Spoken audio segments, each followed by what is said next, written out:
Space Jam. Alright.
Special thanks to Quad City DJs for that awful matchup. Hey, alright.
Yo. I guess doing this fine evening. Oh man.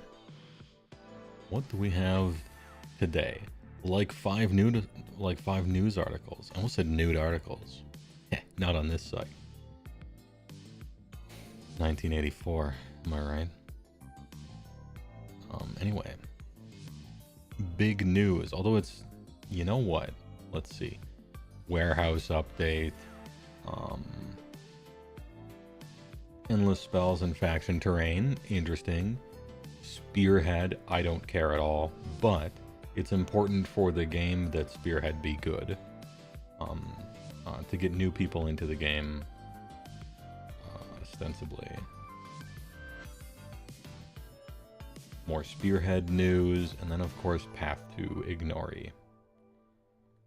That I'm going to talk about anyway. Some people like Path to Glory. Just because I don't care doesn't mean no one cares. You know? You got to do it one way or another.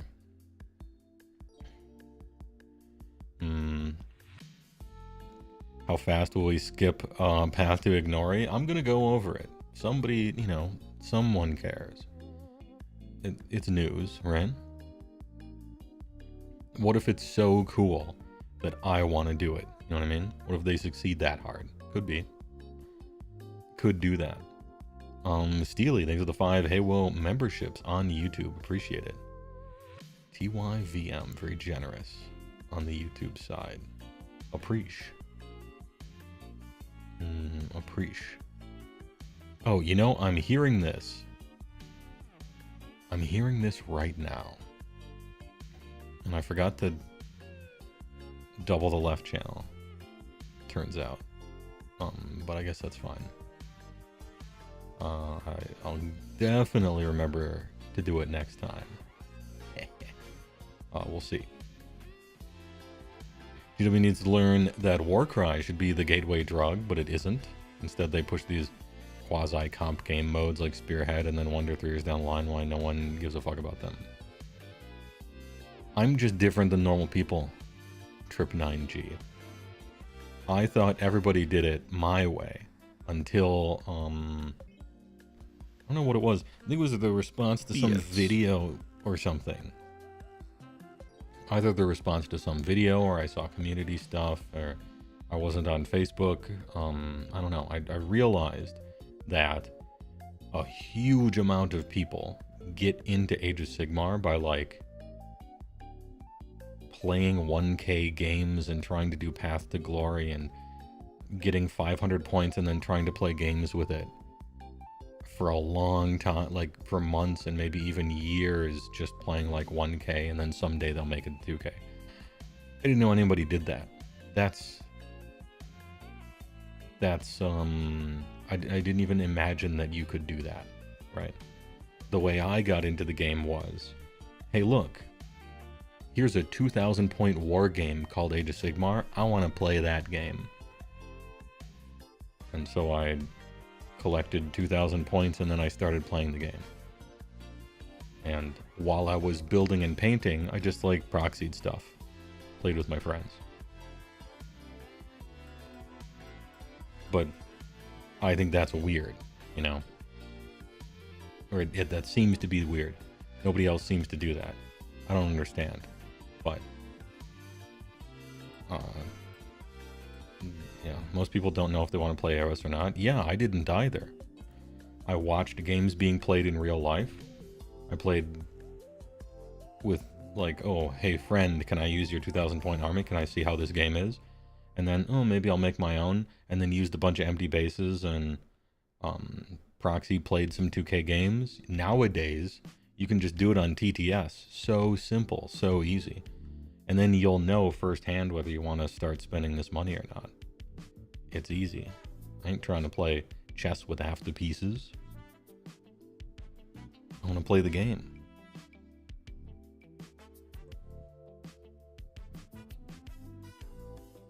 So anyway, but it's in other words, it's important for the game that Spearhead be good. Because it seems like a lot of people get themselves to like 1,000 points and then just sit there forever playing. and then they have all these complaints about how much 1K sucks. And they think Age of Sigmar sucks, but actually, they're not even playing Age of Sigmar. They're playing 1K. It's not their fault. I mean, it kind of is, but still.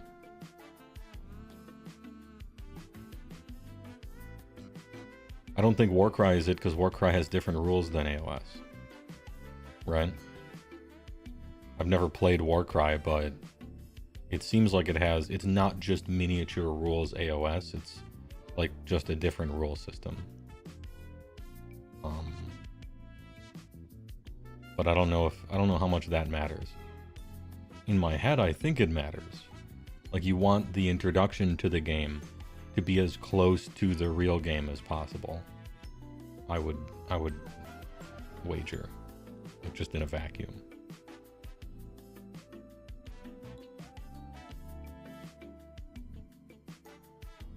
Path to Glory requires more commitment. It does, yeah, and it's got a ton of extra rules and stuff to it.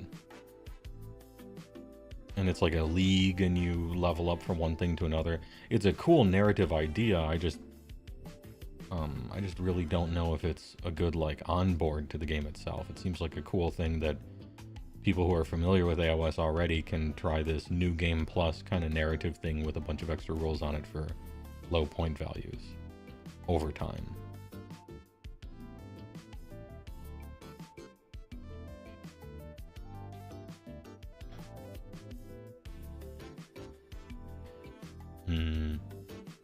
Hey, I'm super new to Warhammer AoS. Can I ask why you aren't super interested in Spearhead? Oh, I kind of answered that anyway. It's 1,000-point games. And since you're new to AoS, you might not know, the rule system of Age of Sigmar doesn't scale down very well. It starts fraying at the edges. They really made themselves, I think, a really good 2,000-point game. But the problem is when you get down to 1K, certain parts of the game, especially priority rolls, it simply just ends games if you get a double turn at 1K. Because there's not enough left alive, usually, to be able to do anything. So in other words, it doesn't scale down very well. It scales up very well. Like, 2,000-point games are fun. I've played in a bunch of 3,000-point games and 3,000-point tournaments. Scales up very well. The games don't even take that much longer for an additional entire 1,000 points. It's kind of cool, but it doesn't scale down well, and this has always been a problem.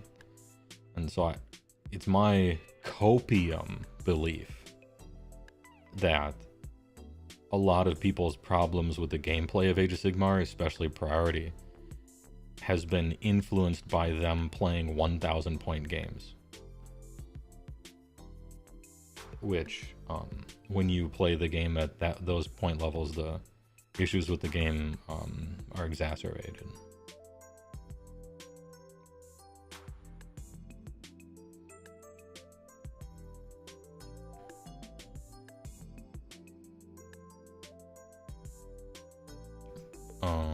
You actually enjoy Path to Glory? Yeah, I don't dislike Path to Glory. I'm just not necessarily interested in it. That's all. Never caught live from YouTube before, having watched, since you watched my original Every Army Second Ed video. Hey, thanks for liking my stuff. I appreciate it. Ended up picking Dispossessed. You have about 4K of mostly Cities Dwarves now. Thoughts and prayers. Dude, look at what they did with the humans in Cities of Sigmar with the refresh and the new models and rules and stuff. Oh Lord, I've seen what you've done for the humans, and I'm looking forward to you doing that to the dwarves and elves in Cities of Sigmar as well. I wonder when.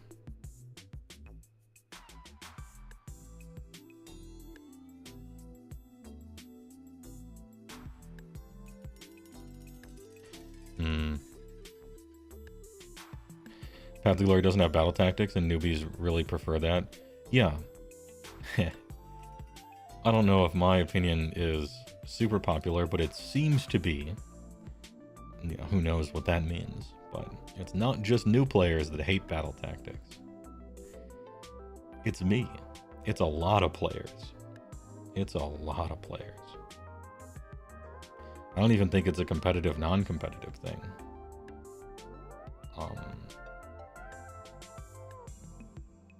Yeah, it's the only thing I'm sad to see in 4th edition. Like, everything is better, everything's exciting, every single rule they talked about, every change of system, all this stuff. It's universally awesome. The fact that they kept battle tactics is the only black eye we've gotten. They seem to be not as bad as they used to be. The faction ones are gone, and there's no grand strats, but battle tactics fucking suck. For a whole bunch of reasons that I always talk about, so I'm not gonna whine about them every time.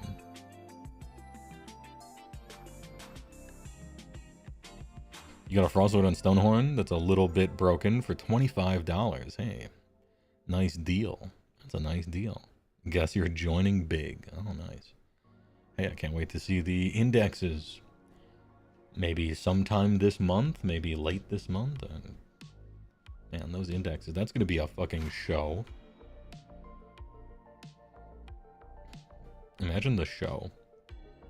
Imagine the stream. What are they going to do if they release every index at the same time for every army in the entire game? 48-hour stream. Stay hydrated. We have emergency medical personnel on hand. Might have to break it up, I'm not sure.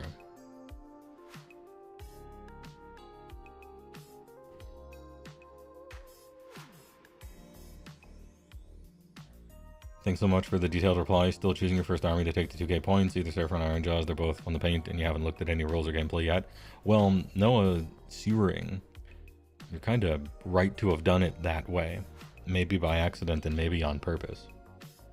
Because just about everything in the entire game is going to change in exactly 1 month. So, since you were, I don't know, you haven't decided what to buy yet, I would keep that energy going and wait to see the rules first. Be a smart shopper.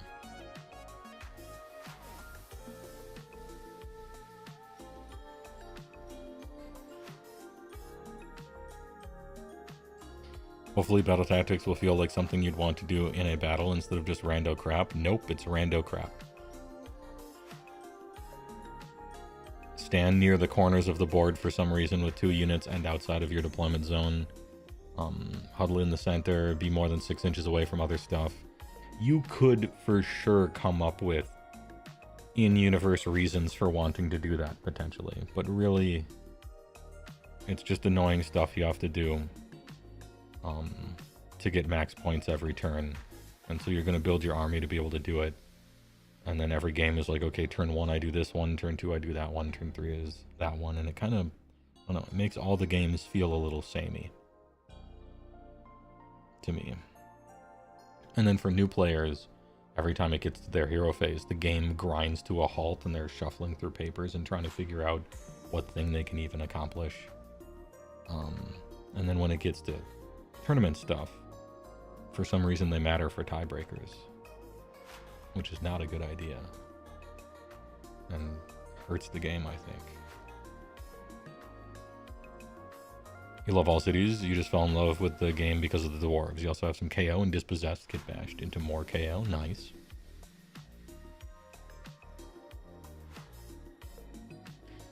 Yeah, the 48-hour stream, but 12 of those hours are still just chill walks. I like the chill walks. I hope you do as well. I actually like talking to chat. Listening to weird vaporwave, sonic, easy listening kind of stuff. I like having the chat with chat. I make YouTube videos for script stuff and keeping tight to a theme and everything like that. And here we're just chilling while you paint or do whatever. Now that HeyWoah big money YouTube, hold on, the ads actually just add flavor to the content. You get a Domino's and Elgoo 3D printer ad audience targeted successfully. I don't have much control over what advertisements appear on the YouTube end of it, Soothsayer. I have a little bit. You can go into your AdSense settings and say what you don't want your audience to see, which I have done. Phase Rune, thanks for $5 on YouTube. Finally able to catch a stream while painting. Love me some walkies. Yeah, I click like. Thanks for the $5. Thanks for your third super on a live stream, Phaser Rune. I appreciate it very much. But yeah, I figured you can go into your creator dashboard and log into your AdSense account and say what categories of ads you don't want to show on your channel, which I rather like. Twitch doesn't do that. Whatever you see is something they've decided, and the ad targeting isn't very good either. It might not even have it at all.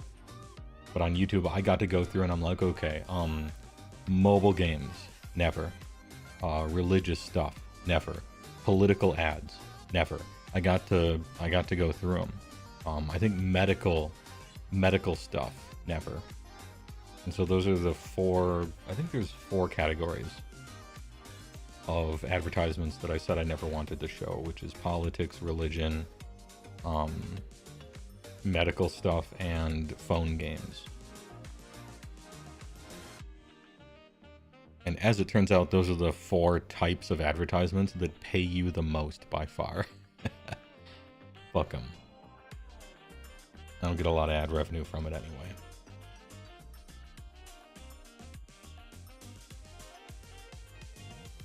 You just got a hold of some Slaves to Darkness. You hope they keep the slot machine of value. You can't wait for the big dragon woman to come out. Yeah, that model looks sick. Really cool model. I'm liking it. I think the foot hero who does the thing and then tries to become a demon lord or a demon prince. That's just a great idea to represent in gameplay. I'm sure they'll keep that. Don't clip that statement. They could keep or get rid of anything, and I have no idea or control over it. HeyWoah, wondering if you ever played Path of Glory, because you do and you just need that narrative. No, I never have. If I want that narrative, I'll play Dungeons & Dragons or Rifts or some other TCRPG for the most part. Like AoS. Plus it's a league, and you gotta leave the house to do that. Usually Path to Glory things happen at a store, and I'm not trying to touch grass. I'm an actual hermit. I don't want to go outside, even for stuff I like. So...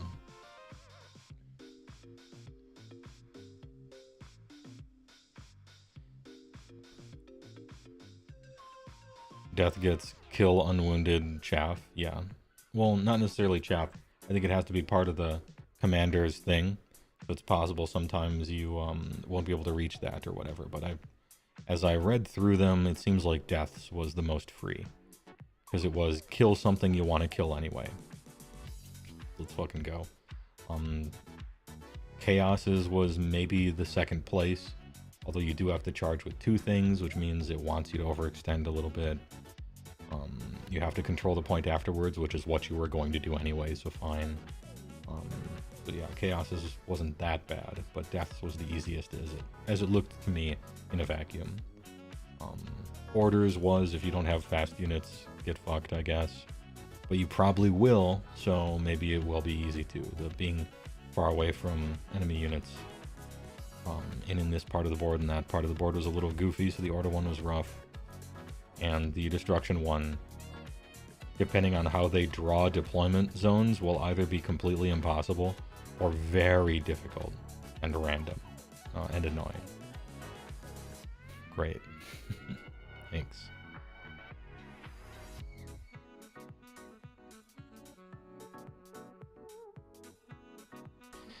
The Fifth Horseman is the kids content, which is probably how Google even exists as a company nowadays. I mean, that's, yeah, it's all on their ad stuff, right? The hype for 4th builds with every stream. I hope so. I hope so. My plan is, as the hype grows for 4th Ed, more people will watch the stream, and then I'll make partner. That's the goal. When you get to the Beastman Index, you go on a chill walk in the desert and dig a hole or something. Hey, you get to play him for a year. Probably TOs will let you to play him longer than that. It was bullshit what they did, but you do get to play them for a while still. Sigh. Hopefully they make the Demon Prince worth it in the next one, but the model is so sick. The model is so sick. Demon Prince looks so good. It looks so good. Demon Prince was too good, arguably, before, and then the most recent Demon Prince, actual garbage. They are looking at every war scroll in the game, they said, so hopium on that one. Also, like, Demon Prince and the idea of mortals trying to become demon princes, kind of central, I think, and so I think it's an important thing to get right. Mechanically, you know, in the game. Wonder if you don't do the profitable ads, would you be open for like an LGS sponsorship? LGS. Local game store. I'm not against being sponsored or having an ad in my video where I talk and just do some kind of like, the man grate is the perfect grill on the go for making chicken, beef. You know, I'll read a fucking ad thing. And I get like 5 emails every other day wanting me to enter into some sponsorship partnership, but all of those emails are so clearly a scam or a phishing attempt that I wonder if I'm passing up on offers because it just seems like a scam, but maybe it's not. I'm not sure, but all of them are real suspicious so far. So I guess I don't know. Sponsored by Mangrate or Manscape or whatever, yeah.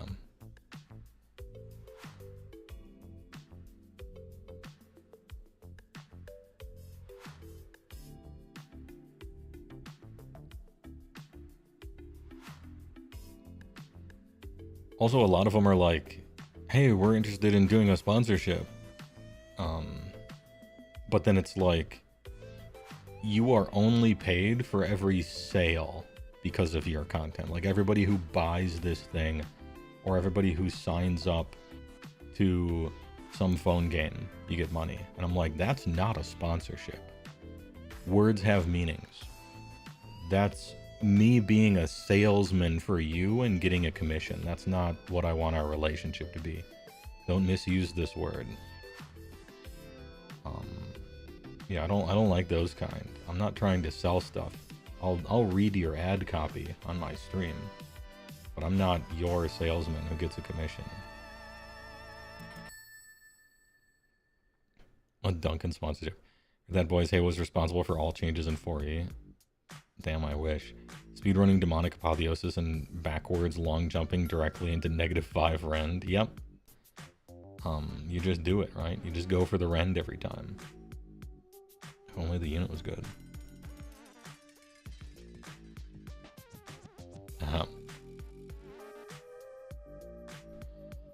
When you experience that campaigns like Path to Glory have most of the problems of D&D groups on top of wargame problems. I suppose every time you gotta meet, if you're trying to meet once a week for anything and you guys are adults, and as you get older, more of them get wives and kids and secret families and stuff, and it just becomes harder to meet up even in Discord, you know. The over 30 and trying to play D&D struggle is pretty real, even digitally.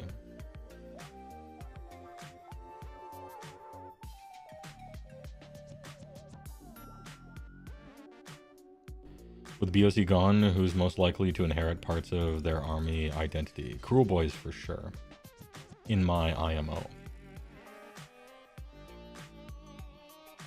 No more explanation needed. But no, yeah, a ton of the off-the-board edge, tricky, ambushy, all that kind of stuff. You could do that with Girl Boys. I don't know if that's how they work. I don't know if they disseminate parts of the carcass or the whale fall where different creatures are eating parts of it and taking it off to their lair into the other army, and now they have that ability. I'm not sure if that's how it works. Maybe it subconsciously works that way, but... Faku sponsorship, when though? I mean, I'd do it, yeah, easy. Finally, a sponsorship that I have no, no moral,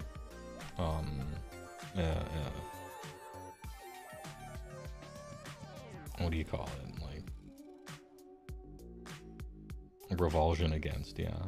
I mean, I'd take a porn company sponsorship way faster than I would take a mobile game or a political one. I have more self-respect than that.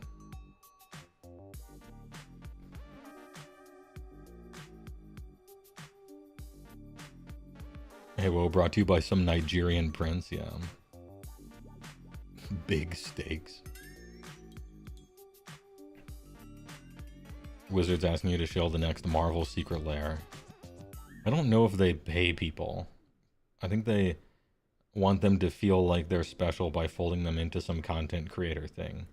Where I don't know what they do with that. I haven't looked into it. But yeah, Marvel secret lair, or Marvel entire set universes beyond. The Iron Man, the magic card with unique rules text on him. Absolutely disgusting. And truly revolting. It's all I can do to keep liking the game manually with great effort. Thanks to that grotesque amount of selling out. And shattering the stylistic, thematic identity of Magic the Gathering. Which you may like or not like or have thought was quality or not quality. But I think if you're your own unique IP, it's reasonable to try to protect that. Even if it's not very good, it's yours.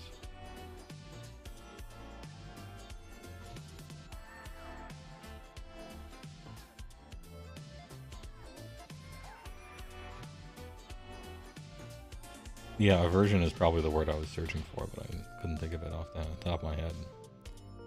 That's okay, we'll re-record it, right? No big deal. Whale Fall should be a new IDK spell. True. I was just looking at Whale Song Magic and Riffs.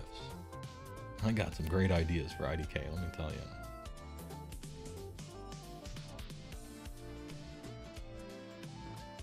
WotC is truly flying off the initiatification rails. Yeah, but at least their main content is good too. I don't know. Copium. The... what is it? Fairy Tale Dandy set, you know? With all the really good art featuring animals and stuff.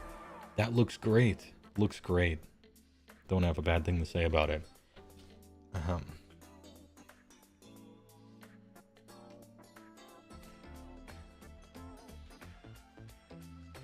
You said earlier the new players and returning players do not like battle tactics. Would you just get rid of them or replace them with something else? Yes. I would. Technically, I would replace them with something else. What I would do is, I would have kept grand strategies. I thought that was a better idea than battle tactics. A grand strategy is something that you have the whole game to complete. It's one thing, right? And you have the whole game to work towards this. Now, the ones they wrote, they were terribly, terribly designed and written. I'm just talking conceptually. Alright, here's the game we're going to play. I do something, you do something. We're deciding what to do based on what, you know, the opponents are doing and stuff like that. But by the end of the game, I have to have done something. Maybe the game has to end in a position where I'm this, or maybe you have to satisfy one requirement at some point during the game, like whatever, right? I think grand strats if totally rewritten philosophically, were better than every turn you choose some stupid thing to do. If you have to have every turn you choose some stupid thing to do, put that in the battle plan. Bits. Not in the core rules, not in the army rules, but in the battle plan. Because then that stupid thing you have to do is written into your objectives for this particular game, and hence it'll first of all make more sense for the game you're playing right now to do. And second of all, you can make them really interesting besides, and have people, you and your opponent are kind of fighting over who gets to do it, maybe. So yeah, for the most part, completely gone, but a little bit reimagined and put back into battle plans, but certainly not once a turn. Absolutely not. And maybe keep grand strats for a once a game thing, is what I would tend to do.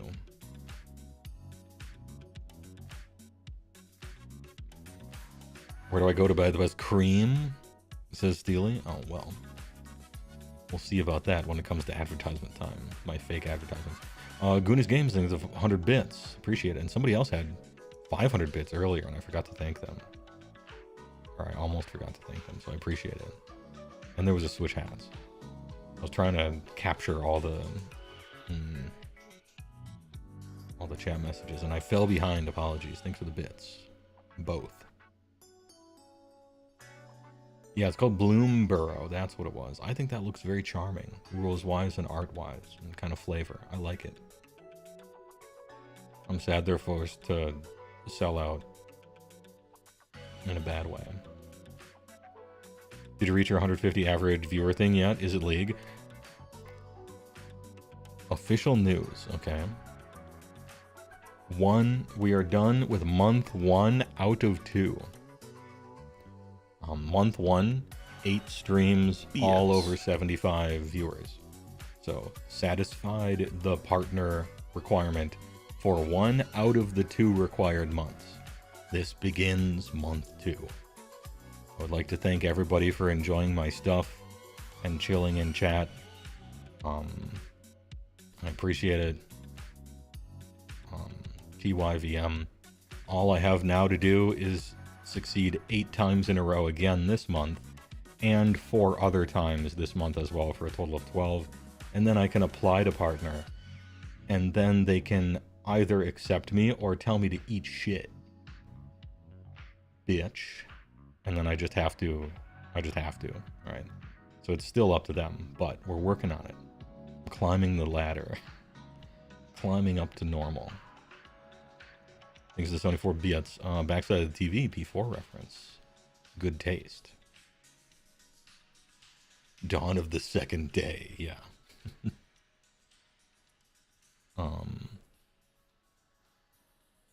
Evening, folks. Eating leftover Korean barbecue. Ooh, speaking of good taste. Painting Slanesh commissions. Hope you all have a wonderful Friday. Hey, same to you. Yeah, it's my grand strategy, right? I don't choose battle tactics every stream, but I have a grand strat. You can't always watch live because you stream while I'm at work, says Bad Games, but I tune in on my phone and have it going in the background, and you watch it like, hey, no big deal. I appreciate it. Don't change your life for me, but I appreciate you liking my stuff. You just think it's wild that the Pinkertons still exist and they didn't rename themselves something more intimidating? I thought that story was... I gotta look into that story again. That story rung me as suspicious. Okay. That was a suspicious story. That Pinkertons thing. I don't know if I believe the narrative on that one. Of big scary company and completely innocent little guy that ended up with a fucking pallet of merchandise he shouldn't have. That's very suspicious. Both from the game store that supposedly sold it to him, which I find very suspicious, and him for just having it.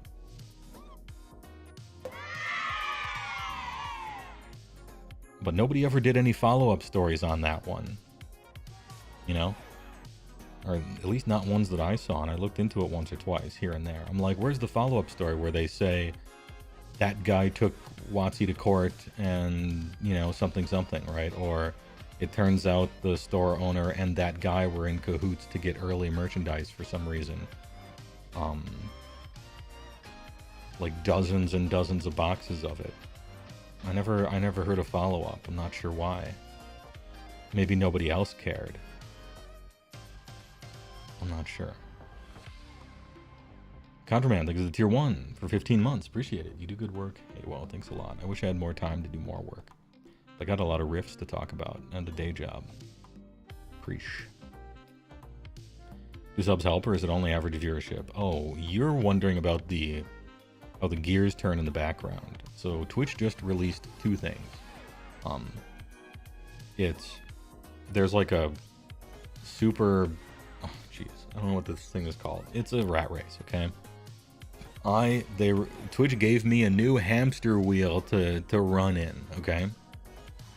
And that is every month, if you are a channel who has 100 subscriptions, after like 3 months of sustaining that, you actually get bumped up into a new tax bracket where you get a bonus 10% on subs for the next year. And if you're a channel that maintains 300, you get bumped up an additional 10% on the split you take from those for the next year. But gift subs do not count. It's only like when it's only recurring, you know, it's just subscriptions. Gift subs don't count. I don't think primes count either, but I can't remember. That shit, I'm chilling on that one. I'm not doing a sub drive or anything. We got to tackle one problem at a time. I'm not good at multitasking, as you can see, because a whole bunch of people have typed stuff and I'm getting to it. You know what I mean? How's no one falling or slipping in the snow right now? They're Japanese. The average dexterity is pretty high, at least according to the anime that I watch. Said the primes don't count. Don't quote me on that. I'm not sure if primes count or not, but I'm definitely sure that gift subs don't count. It has to be natural and all-inclusive. So right now I'm over 100, but I don't think I'm close to 300. But that's fine. In general, I'm not trying to see how much slurp juice I can milk out of my current customers. I'm more interested in getting more customers, you know. The customers I currently have, you guys, are plenty generous enough as it is. I'm not trying to suck you dry or anything like that. I'm just trying to get more. And we'll worry about that later. The partner thing, so the 100 for 3 months or the 300 for 3 months thing, it locks you in for a year, but then you got to requalify. The partner thing that I'm going for, which is the 2-month thing, you're locked in the partner forever. So after I get partner, I can do whatever boomer ass fucking boring waifu weekend, run a Palladium Rifts game featuring the mods in it, tier list of every video game year from 1990 to 2000, you know, whatever, right? The fun begins then, but fun is banned still for 1 more month at least. We're strict AoS. We're talking about whatever we want on these walks, you know, which are nice and comfy, right? But all other types of fun, like I play a video game or something and oh shit, it's a video game that I struggle to read chat with so nobody likes it or whatever, we'll do that later. Fun is banned until a month from now, but I hope you like this anyway. Tier list of head grabs in Half-Life 2, yeah. Now it won't be bread tier lists or anything. Chill, right? But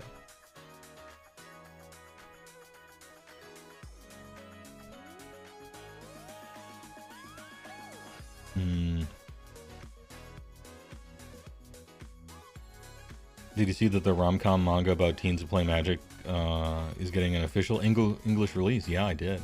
I saw that on Twitter. TK Main.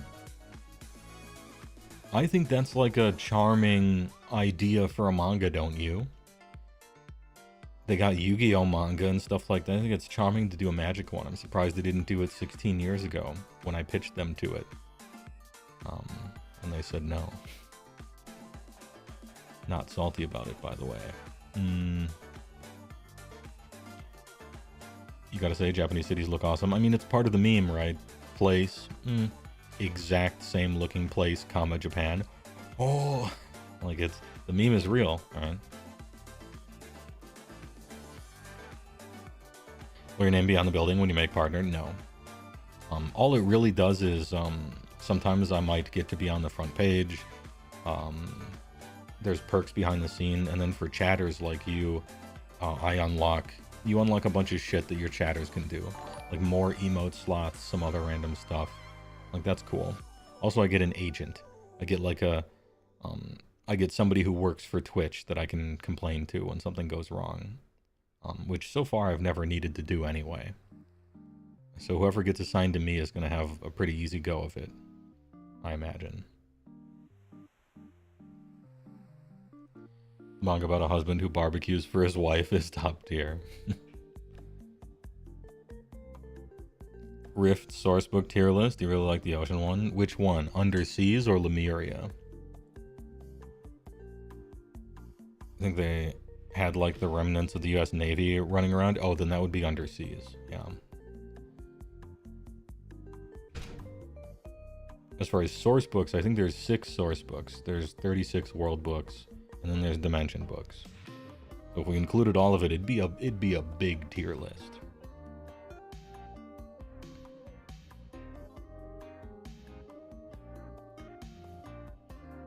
DR Elish. Hey, thanks for the first time chat. He's booming. Hey, whoa, dad. Tokyo is a really nice, walkable city, but it's stressful to navigate. Yeah, probably. Complaining to the Twitch agent about the new ogre rules. Nah, they don't have any control over that. Way of the House Husband or something? Oh, hold up. I might have heard of that one. Interesting. So one of the things I'm planning, because I'm coming up with a bunch of fun streams, okay? Which might not be guaranteed popular. And so in the partner drive, I'm doing things that I know people are going to want to see. But it might be that they really like some of this new stuff. I just don't know. We got to test it out, you know. And one of them is running a Rifts game. Maybe a one-shot, maybe a few sessions, maybe if people like it, a campaign. And so I'm going to run some Rifts. The absurd, hilariously over-detailed setting. With famously unplayable rules unless you have about 3 pages of house rules to fix them. But that's part of the charm, okay? With great freedom comes great responsibility. Also, the game's not balanced whatsoever, because life isn't balanced. And it's up to you, the GM, to balance it and make sure everybody has a good time. So, Rifts is famously responsible for some of the worst game sessions ever when you have a weak or inexperienced GM. But some of the best ones if they're really good, you know. The Thunder Dust don't just have a viable niche. Mr. Bezos. Please. Oh, Just Gut likes Russian Borgs. Dude, the Russians look great. I mean, any book that's got Raymond Perez art is one that people find popular, and that's no coincidence. Russian stuff's kind of nice. Diesel punk looking ass. Classic wrestler tier list. I don't know enough about it. Catfish. 2 of my mods big time know everything about WWE, the history of it all the way back to the 70s and 80s and everything. That's not me. I know the memes that percolate and rise to the surface, in other words. But I don't know too much about it, and I don't really watch wrestling, and I never have, really. They comb through the rules like they comb through the desert in Spaceballs. That's how you have to do it. The old ways. You don't have... There's no collection of all the rules on some easy Wikipedia page hosted by some Russian site. You can't just find the info. You gotta like, okay, here's 50 books, and all of them are legal and kind of work with each other, and some are optional. And I found a side note on a single gun ever in this one NGR book that says that you can just do this. And so apparently you can just do that with every gun. And so now I'll move 28 books over this way and find this one and work it with that. It's like it's a min-maxer's wet dream if you want to do it the old way, which is fun.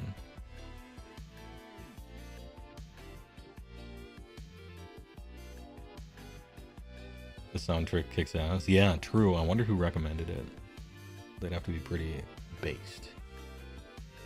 How long do you think it will be before you do the every faction in AoS in more than X minutes 4th edition video? A month and a half. I'm working on the scaffolding of it right now.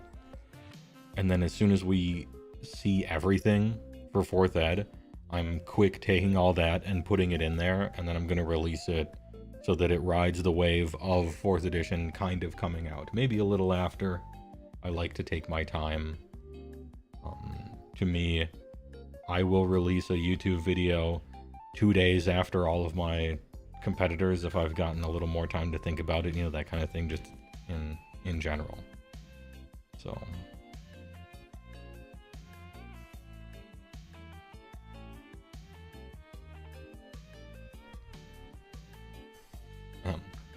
what if it's Agent Smith? Well, Mr. Woe, it seems you have been living 2 lives. In one, you are a regular Twitch streamer, and in the other, you are a hermit ogre mage living in a tower. True. I'm saying we could wipe this all away.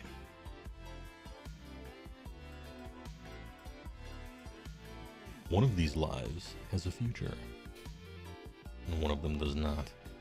Alright, anyway, truck stop tier list, best place to get a glizzy and a quick game of Spearhead without getting stabbed or infected with something. Rest stops are usually pretty good, especially on shipping routes. They're massive, pretty clean even. You're still for a band of weirdos to slay some demons in Rifts? Let's fucking go.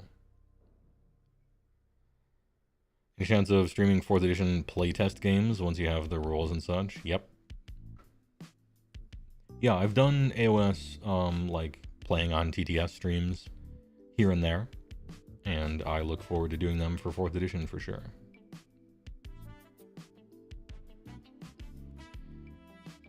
Orson Welles' voice, hey, we'll release no video before it's time.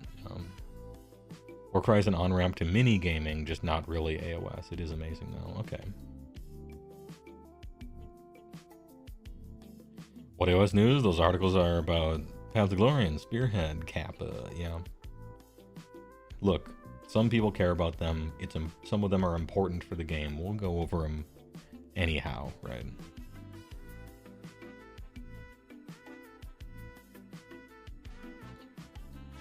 Yeah, what good is a Thunder Tusk if you are unable to charge? His mouth, he has no mouth if he cannot speak. Yeah, walk time is still going on. You're marked safe. Don't worry about it. What's your opinion on 4th edition? Every single rule and change that I have so far seen has been a clear and strong improvement from 3rd edition. It's a shame that battle tactics still exist, because I don't like them, and almost universally I have noticed that basically everyone hated them. So I'm sad that they're still around. That's it. That's the only downside. Everything else seems good. It's really hard to make a stronger or a more specific gauge of anything than that. We're seeing a lot of isolated, here's a paragraph, here's a paragraph, here's a paragraph. It's just hard. You can't, it's a puzzle.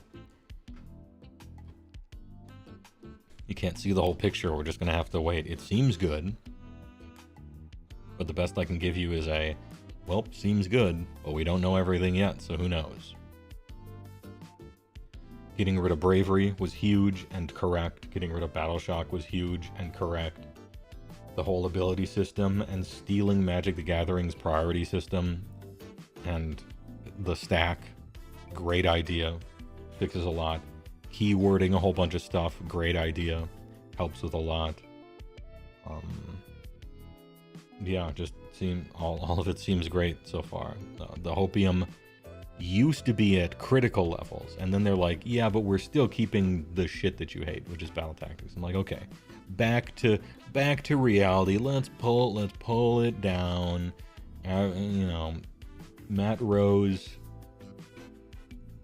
Maybe we're not hoisting him up, you know, in theater. He's on the pulley system. Back to the ground floor. He's standing on the land, right? He's a land stander after all. So he was human after all.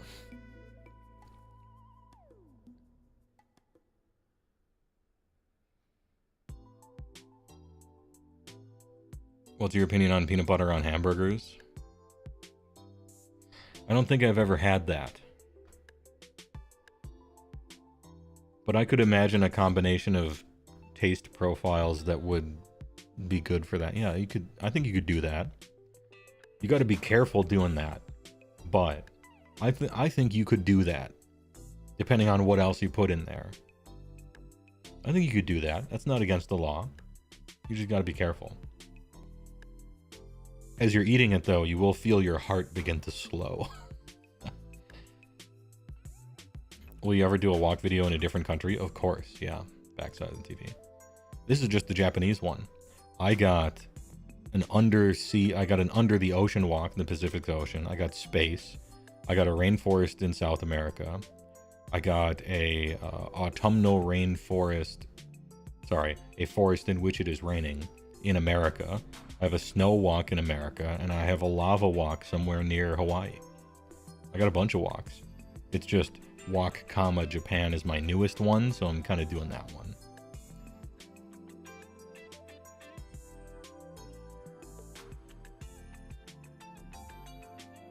Have you ever heard of the war game War Gods? I have not.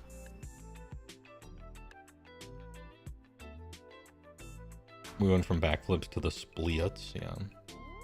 Does the lava walk include Mishimas? No, it doesn't. It's got the Terminator 2 soundtrack in the background, and so every time I click on it, I get DMCA'd.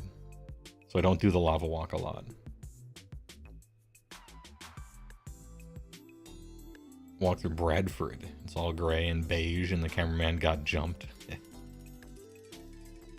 How do you backseat the walk? Asking the real questions. Just tell them to keep walking. No, keep going forward. Turn here. Just typing. Somebody wanted me to switch hats. I'll do it. Someone wanted a meme ad. I'll do it. But it will start this thing over. I'll go back to that section. BRB, please enjoy a word from our sponsors. Hello there.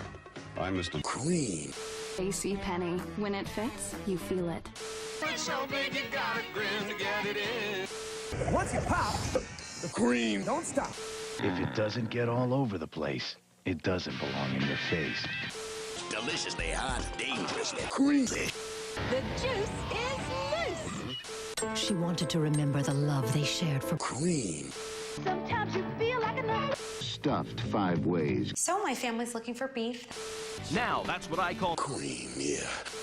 Because I'm good enough, I'm smart enough. And I am the cream. Then why do we call it big? Because big things go into it. at the Men's Warehouse. You're gonna cream. I guarantee it. So my family's looking for beef. Oh wait, I gotta do a hats off.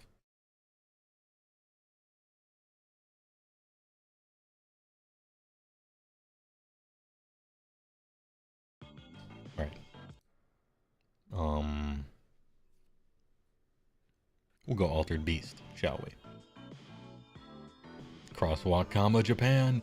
Oh, Tenma. Ooh, a Tenma enjoyer? Corey, 6'6". Excellent taste, sir. Hat. Ritz or saltines? Saltines, easy. Ritz crackers are actually trash. They have a unpleasant texture to them as they're crunching in your mouth. And I don't like the fake kind of yellowy baked thing on it. Don't like it. It's a texture thing. Don't like it. Saltine sweep. Easy.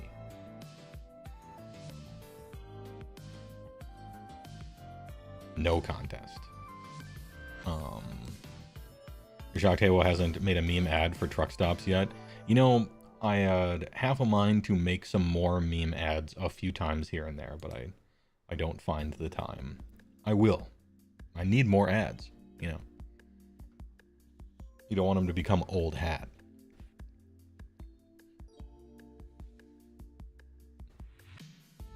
Cream crackers goated. This man is firing off on Ritz. On Ritz. I don't know. I never liked them. There's something about the texture of them, the gritty kind of sandy crunch of them that's happening. Don't like it. Don't want it. No, thank you. Never had bagel Ritz. I don't know what those are like. Clubhouse? Is that a brand? I don't know that I'm familiar with it. Goldfish are better than both. I don't know. Dude, the last time I had goldfish crackers, I was in like first grade or something. I'm not sure. I couldn't tell you.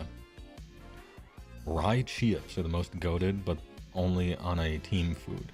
You do not want a whole bag of them. You feel like we have all made that mistake. Oh, okay. If you want a new meme ad, you suggest just taking the Granny Cream Hot Butter Ice Cream rap page from Hypnospace Outlaw. Oh, okay. I like to choose really ancient, like 80s advertisements and stuff, because there's almost no chance of getting copywritten on that. Best crackers, chicken and a biscuit. Those are pretty tasty. They got a lot of flavored powder all over them. You know? Dip those in some sort of clam dip. Delicious.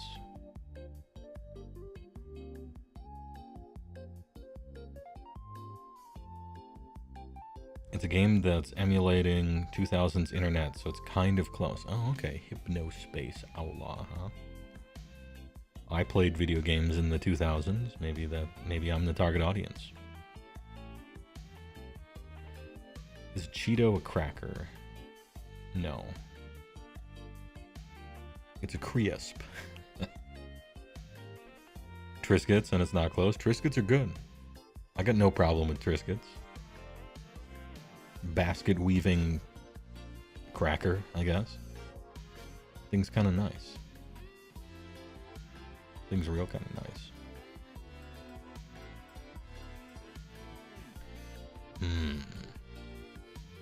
Triscuit and hummus. I've never had Triscuit with anything. I've only ever had just Triscuits. I like them. If I'm going to have hummus, I would prefer, you know, some kind of pita bread or a naan. What is it? Naan bread, I guess? I'm looking for more of a bread substance with my hummus, I guess. We're going to sleep on the white cheddar Cheez-It. Those are delicious. You also enjoy chewing on wicker chairs. Haven't tried. Wicker chairs usually have a thicker chew to them. Not as tasty.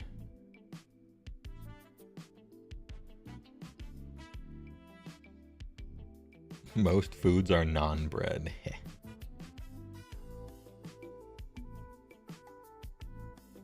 Remember eating oyster crackers with nothing else as a child, like some feral ghoul? Oyster crackers are pretty good. Stir them into some chili or something like that. I don't know. They're kind of nice. They go bad real quick once you open them, though. I don't know what the problem with them is. You need substantial crackers for hummus or you lose most of it, yeah. Hummus is just delicious, though. I make sandwiches and stuff out of hummus. In the past. What is it? Technically, chickpea paste with some oil in there. Quite delicious, actually. Triscuit slanderers, turn on your location. That's a funny way of saying that. Chickpea paste. Delicious. Oyster crackers and New England clam chowder. Yeah, I've had that. Best soup. Not stew. Like something Campbell's would sell in a red and white can. The best soup?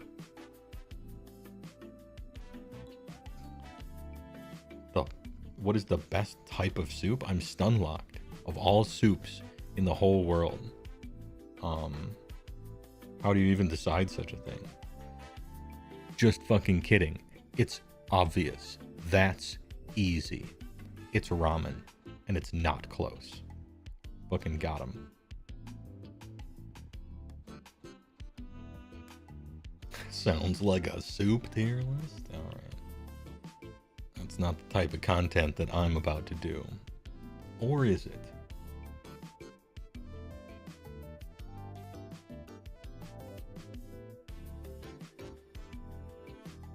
Is chicken noodle soup just white ramen? No.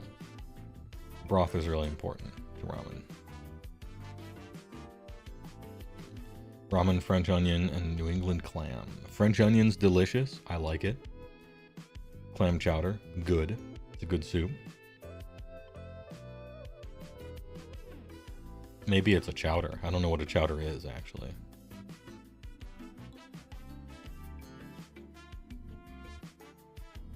Soup, comma, Japan. There it is.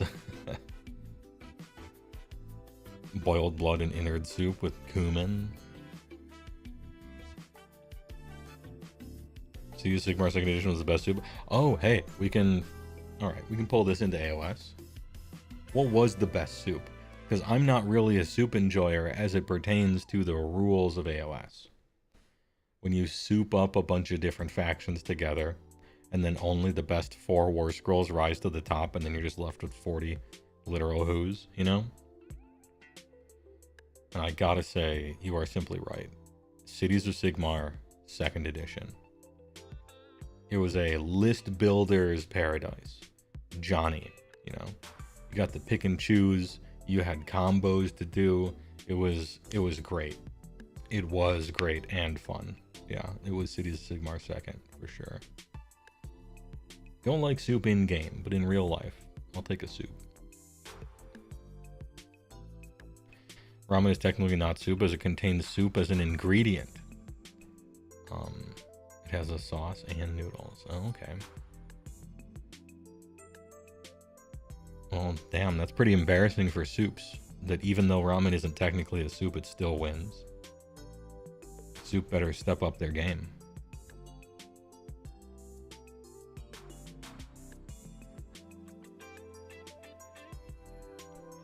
Hola, HeyWoah, hey Zeno.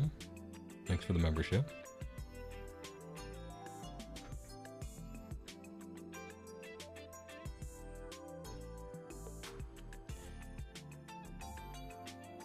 Wonder how Skaven will be allowed to soup now that Archaon invited them to the club. I wonder if you can play Archaon and Skaven. Historically, Skaven have never been able to ally anything, because everyone hates them. Even Skaven. I wonder what we'll do with it. Had to drop your brush there. Good lord, do you love souping 400 points of Bliss Barb archers in your Slice the Darkness? Hide them behind 20 Chaos Warriors. The cream! You think cities worked because that was the whole premise of the army? Essentially agree, yeah. Yeah, I think you have the right of it. Skaven can ally in Nurgle and vice versa, but only if you have a Pestilence General or an ally, yeah. Yep. It's also weird that you have like Nurgle and then Nurgle parentheses Skaven in Pestilence. I suppose it's not illegal to have a very similar kind of theme. You know, theme and then Skaven version of that theme, but it is weird.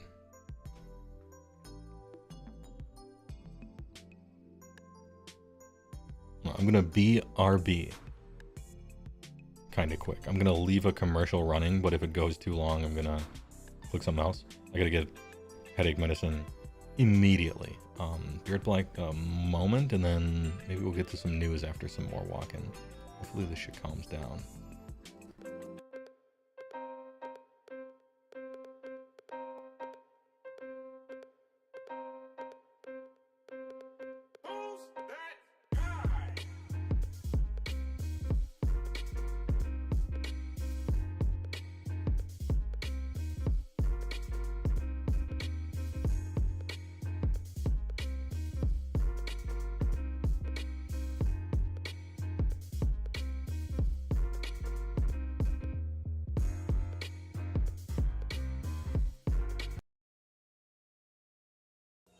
Introducing the best news for ice cream lovers since ice cream began. New simple pleasures.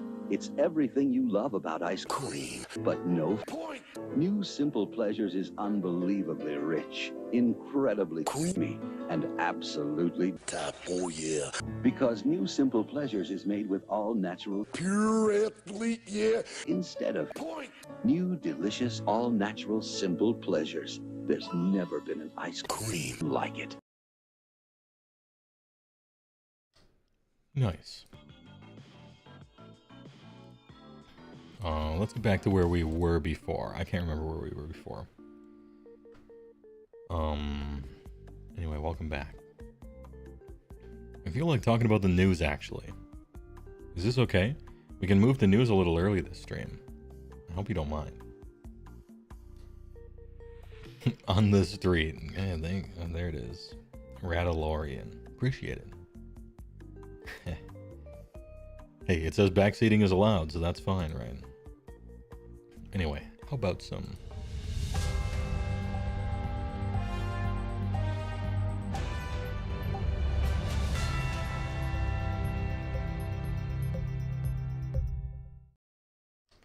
top story tonight. And by top story, I mean least interesting of all of the stories. Warehouse update. Games Workshop will be closing its warehouse between the 27th of May and the 3rd of June, 24. Any orders received during this period will be dispatched once the warehouse reopens, at which point normal shipping will resume.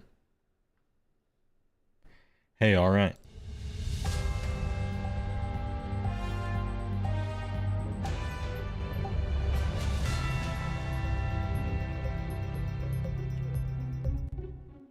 Alright, next. Are we doing battle tactics? Sorry, are we doing Spearhead? Path to Glory? Another Spearhead? Or Endo List spells?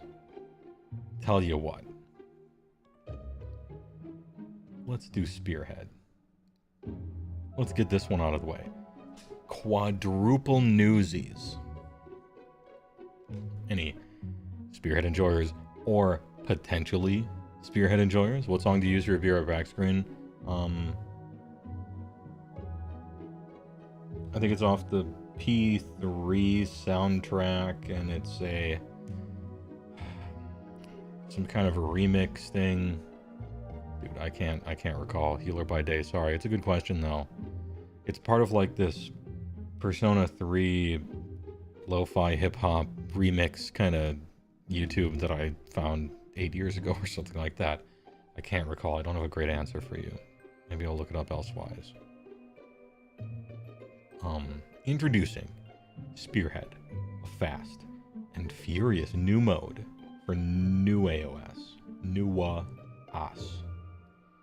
And even though I don't care about this, this is important. Because if 1,000 point games are good instead of bad, it's just not good for the health of the game and a bunch of new players and stuff, right? So here's hoping.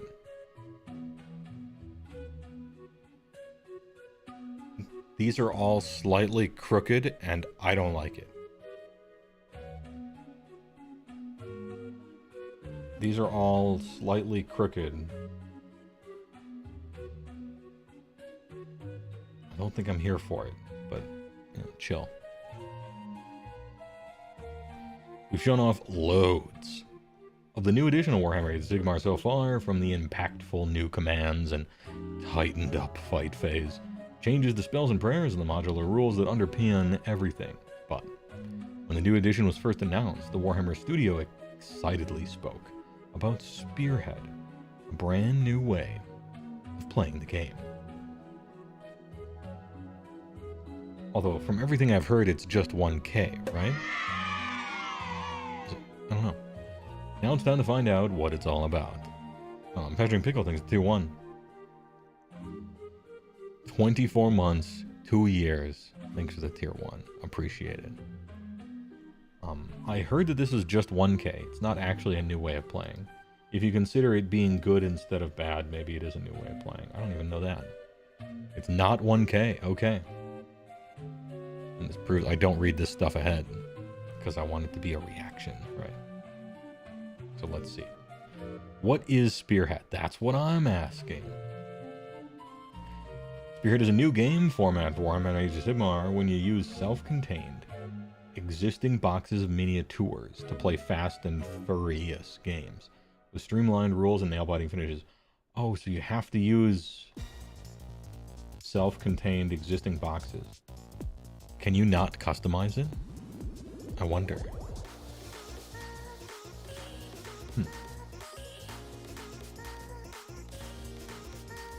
Also, this music has to chill a little bit, just a touch. Start collecting dual decks. There are a number of differences between full-size match play games and Spearhead, which has been designed to make the game accessible but retain rich tactical depth. It's a brilliant standalone game and a fantastic primer of what you can expect from full-scale battles of Warhammer Age of Sigmar. It's a pre-con, okay. Spearhead's footprint is also dramatically smaller than that of a full game, played on a board measuring 30 by 22.4 inches. Surely that's like a conversion from millimeters or something, right? That's a quarter the size of a full battlefield. Oh, you just divided by 4. Got it. And the perfect size to play on a kitchen table or coffee table. Or one of those old school TV tables where you'd get your TV dinner on. It is a Warcry board. It is the Warcry board. Damn, why didn't they just say that? What's Spearhead? No one, absolutely no one. The soundtrack. The incoming launch box provides everything you need to play with a friend, including 2 complete Spearhead forces, terrain, a double-sided board with printed objectives, and the packs of cards that really make this mode tick. Packs of cards, huh?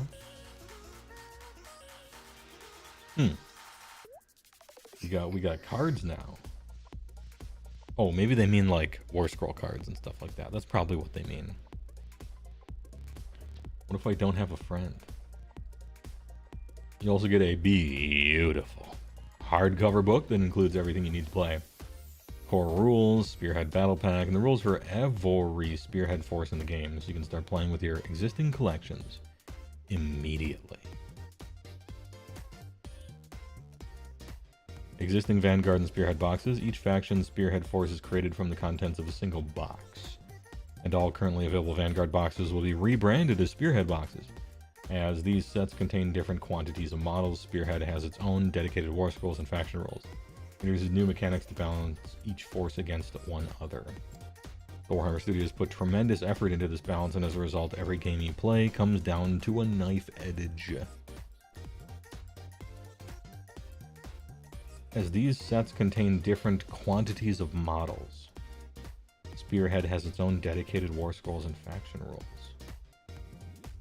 What did they mean by this?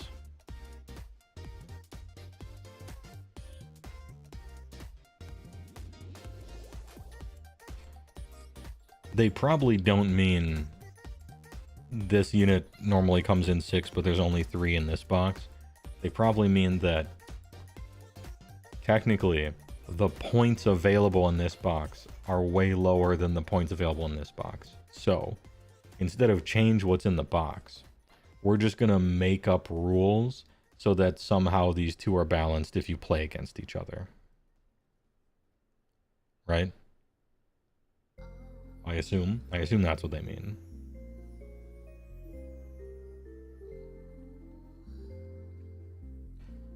This is one of the most play-tested games we've ever produced by virtue of how quick it is to play and how much fun we're all having with it, explains Ben, product dev. Once you know how to play, you can get through a game during a lunch break. Who the fuck is bringing a Tupperware like tub with models in it on your 1-hour commute to work You have a lunch break where you can do more than like just eat and immediately go home after. This is a... Is this a British thing? UK lunch break? Jesus. And you work at Warhammer World? I don't even play Magic with people at work. When I left the house for work, which is only a distant memory now. This is crazy. This is obviously just like a culture thing, I guess. Or people who work literally at Games Workshop. Maybe they can do that. About to teach your boss Warcry next week? Yeah, easy. The whole Warhammer studio was so enthused about it, we had a chart up on the wall listing which factions had played against which other factions and how many times. People couldn't get enough. We've run 2 huge leagues so far. So we have lots of data to work with. Isn't that... Hold up. Had a chart on the wall listing which factions had played against which other factions and how many times. Isn't that what you do for every game you ever make? You're game designers, right? You know? I don't know if I should take this as this game is special, because they don't do that normally. It's the way I'm tempted to take this, which would be the most uncharitable way, and yet. Yeah, that's what you fucking do when you're a game designer, right? Surely you've done this with Age of Sigmar and Warhammer 40,000, right?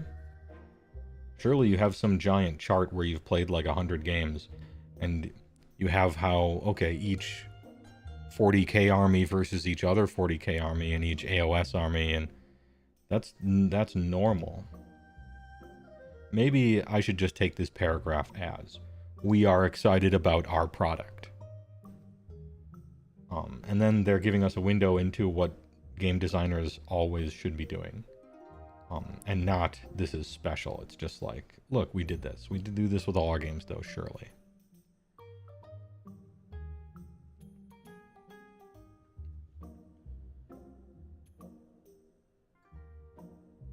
Yeah, maybe it's expanded beyond the confines of just the playtesting department, is it, League? That's a good...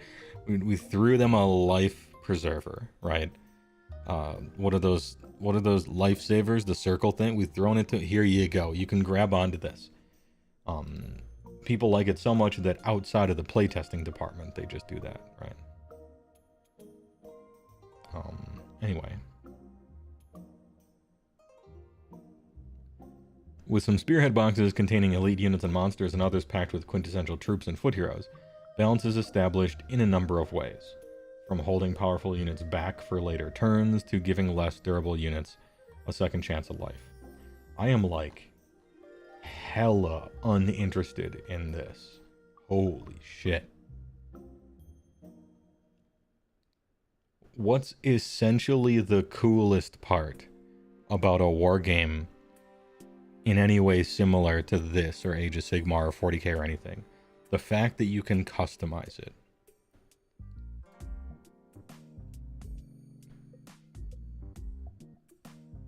Units and Spearhead forces with a reinforcements keyword can return to the battlefield after they've been destroyed. By using the call for reinforcements ability, you can set up a fresh unit in a friendly territory, providing you a way of repositioning and resurge in future turns. Some units have, yep, okay, call for reinforcements once per turn, your movement phase.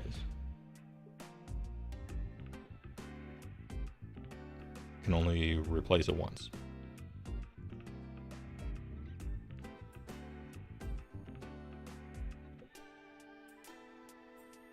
Units with the reinforcements keyword have this icon in the top right. Oh, that's handy. What a handy addition. Now, what the game designers were tasked with was a very difficult thing. And so all this stuff reads as pretty smart to me. You are given these boxes that between them, not a care in the fucking world was ever thought of for like what's inside from a gameplay perspective at all between each other.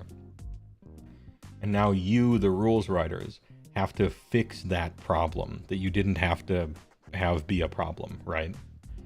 And so you're coming up with, hey, your shit can come back to life. Maybe the monster takes a while to show up first.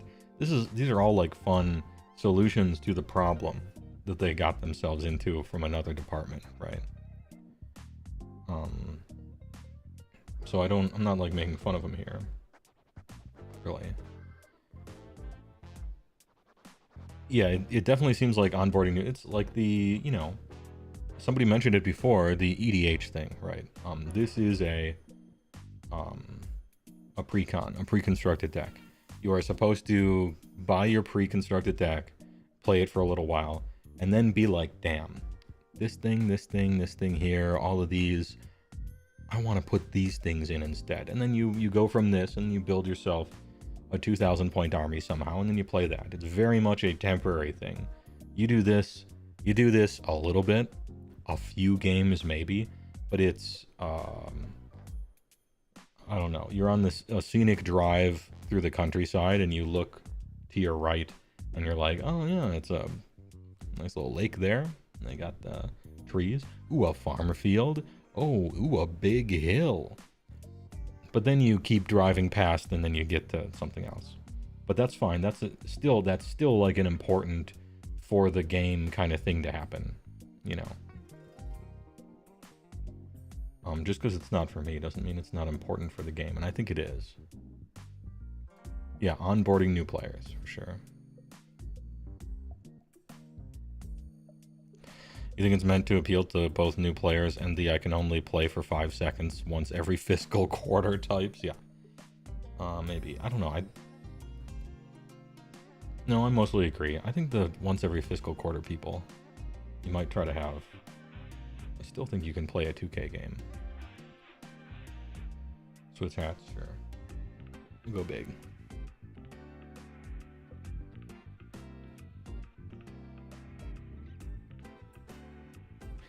Even a 2K game doesn't take that long. Yeah, it's not that bad, I say, but a 2K game among 2 newish players is going to be 4 hours. That's a lot. That's an entire HeyWoah stream, you know?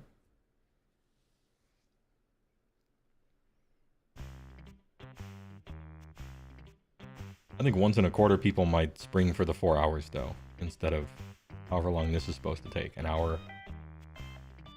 But whatever.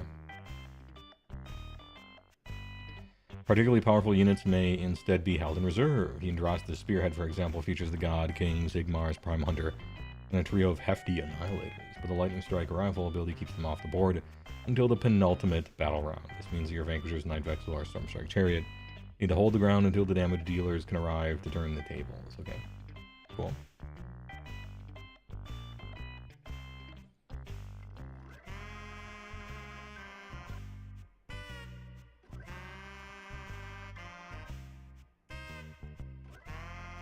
So this is kind of funky. This is the battle trait for Yndrasta's Spearhead. Each faction gets their own powerful and thematic battle traits and can choose from 1 or 2 different regiment abilities. Hey, we get some choices. And 1 of 4 enhancements start a battle to customize their force once they know who they are facing. Why can't we do this in Age of Sigmar? Maybe we can. Maybe the game's different. I've been saying we should do this in the game Age of Sigmar for 5 years. You should be able to choose most of your, like, pure rules-based stuff once you know who you're facing. It will add more time, but it will make the game way better and way less rock, paper, scissors. And it gives an option for all those silver bullets that no one would ever lock themselves into.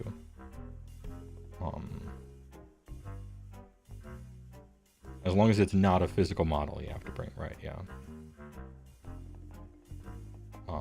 I've long said that kind of sideboarding would be really good for AoS. Especially because, like, tournament rounds are 1 game. It's not best of, you know.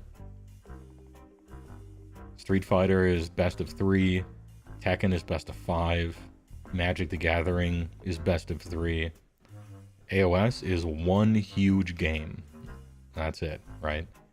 I really think that a little bit of sideboarding, especially if it's just rules and not models at all, would be helpful. Like if you're playing a 3-hour something game once a month,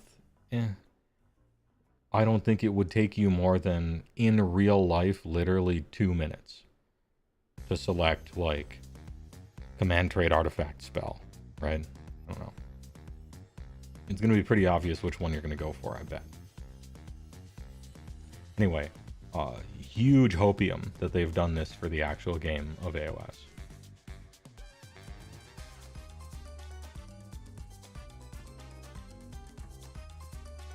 War Scrolls and Spearhead. Spearhead War Scrolls are slightly simplified, but designed to feel similar to War Scrolls in the full game. The Spearhead Battle Pack doesn't use advanced rules modules, so it doesn't involve special rules for command models or advanced magic, but it does introduce many of the advanced concepts through abilities and cards, okay? The warriors almost always share the same characteristics and base weapon profiles as their full Warhammer Age of Sigmar equivalents. The War Scrolls have all been adjusted to work properly at this scale. For instance, the clan rats below our vile verminous hordes will swarm the Spearhead board. In full Age of Sigmar, they'll lose a reinforcements keyword, but gain command group benefits from the Kriet auto wound ability, making them even more ferocious. Hey look, the wheel is different, so you can instantly tell that this is a War Scroll for not AoS. It's for Spearhead specifically. That was smart of them to do here. Good work.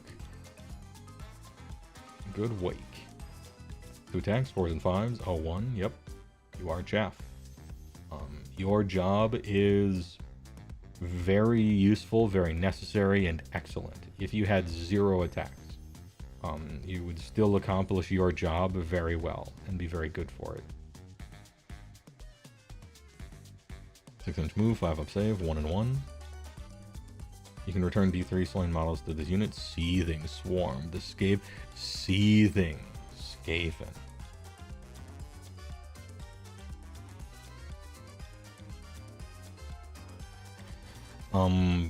Wheel is a square and it says Spearhead in the top also, yeah. Spearhead War Scroll up here.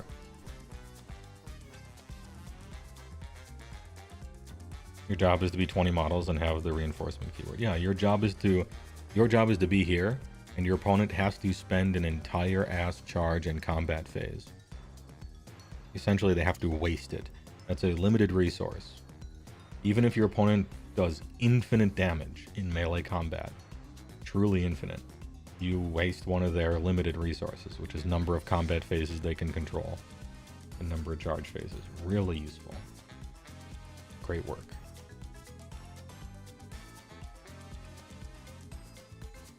The Dia Scrying Magister demonstrates how magic is simplified in Spearhead. The Bolt of Tzeentch spell is a part of a spell lore, and you can choose for your army. Here it's just tweaked to fit Spearhead, and they put it into an ability, okay. With no magic module, there's no need for power levels or casting values, so everything fits into a neat ability that emulates all the fundamental rules, okay.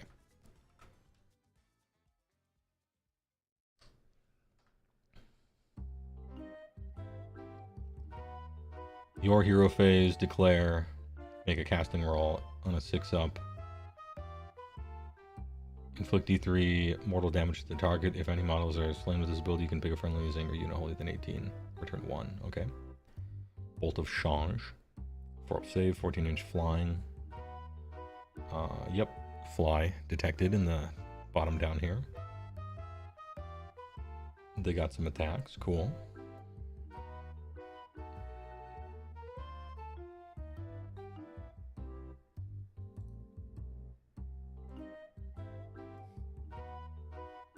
Yeah, alright. The fucking flower. Sure, but not the full battle scroll, yeah. Bad shooting, bad hero, melee. Yeah. Has a spell. I don't know the balance of Spearhead, though. Maybe doing a D3 mortal damage and potentially regenerating a Zangor is, like, good in Spearhead. I'm not sure. We'll have to see. We'll have to see. But tell you what, don't worry. Because if it's not good, You can always... Oh, wait. Wait, hold on.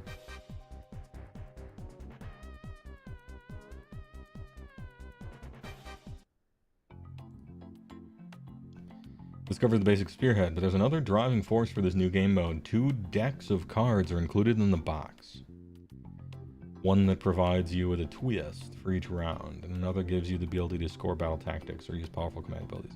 Critical part of what makes Spearhead so compelling and rich with strategic depth. So we'll be taking a closer look at them later this week. Well, damn. I guess we have to wait. Never mind.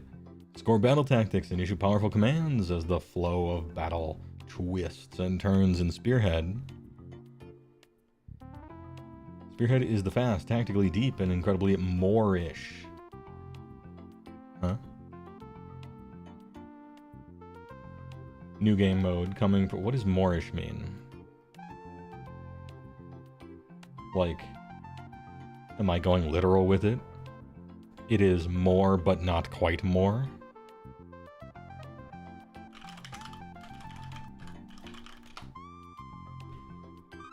Meaning of Moorish.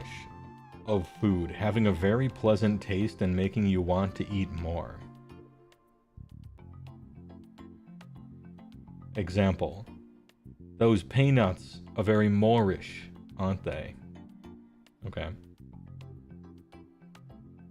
Having a very pleasant taste and making you want to eat more. Moorish. It is a very British word. Alright, I'm learning. Hey, we're adding to the vocabulary. I appreciate it. Anyway, where were we? Yeah, like circus peanuts. True. We've covered what the game is, how Spearhead boxes are balanced, and how your army rules and war scrolls work. Now it's time to delve into how you'll score battle tactics and issue commands in Spearhead. I'll unveil some of the twists. Alright. This cream is Moorish.